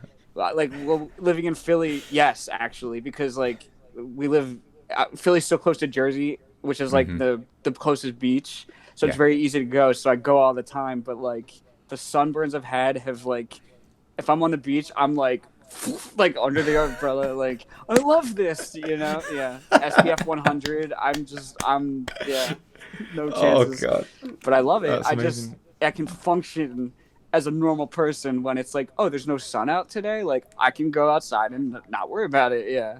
So you're basically saying you're part vampire. Thank you for joining us. When your cape just goes, woof, and you walk away. Yeah, I'm out. I catch my reflection. And there's like nothing behind me. Like, oh god, I mean, so this I've never actually seen you here. It's just your background, and that's it. You're not in the shot at all. That's amazing. All right, dude. That's it for questions. So we can finish. Is there anything you want to say before we go? Is there anything you want to say to your fans or the people watching and listening? Anything else? Follow Whiskey in the Jam Jar. You're an arse. Is anyone you want to give a shout out to? It's been really fun. You know, no, I was gonna say seriously. Like, I love what you do, man. Like, thank you. People should definitely check you out, because I mean, this is not to go off on a tangent, but like when you messaged me, like, hey, if you want to check this out, I was on a plane coming home from Florida, so when I listened to it, I like it was just like the perfect amount of time. It was like a 2.5 hour flight, 2.5 hour podcast, and like I was like, damn, like I love this entire energy. I love the vibe, and like you're great at sort of leading the conversation too. So, and I love what you do. So everyone should follow you. Thanks, man. I really do appreciate that. Yeah, of course. That means a lot. When you said that you checked out my stuff and you were like, I want to get on as soon as possible, I was like, oh, okay. Yeah. Well, yeah, and also because like I said with scheduling, like next weekend my girlfriend comes up, and then I go down, and then she comes up, and then it's Christmas, and then it's like, oh god, let's just do it. Let's just do it. Got it done. And it worked out really well. Great, like obviously we had a little bit of lag and all that, but that's going to be a given because we're across the goddamn world from each other. Yes, So yeah, it's cool. Yeah, man. All right, I've just got to say to everyone, thanks for watching. Make sure you leave a like, leave a comment. Make sure you follow Pat everywhere. Is it just Pat Makes Art? Everywhere? Yes, everywhere. To keep it simple. I'm bad at making up names, so I was like, Pat Art. I got it, you know. So I make it. Let's do it. That's it. Yeah. So keep it easy. Pat makes art everywhere. Very nice. All right, guys. Thanks for watching, and we'll see you in the next one. All you gotta do now, Pat, is just say bye. However you want to say bye, or awkwardly, whatever you want to do. What to do? You froze. You just froze as well. Hang on. Wait. Oh, hey, okay. You're fine. It cut out. Now what do I have to do? You can just say bye awkwardly. Okay. The Queen. You did the Queen bow. Yeah. Wow. All right. Bye, everyone. Bye, guys. Bye.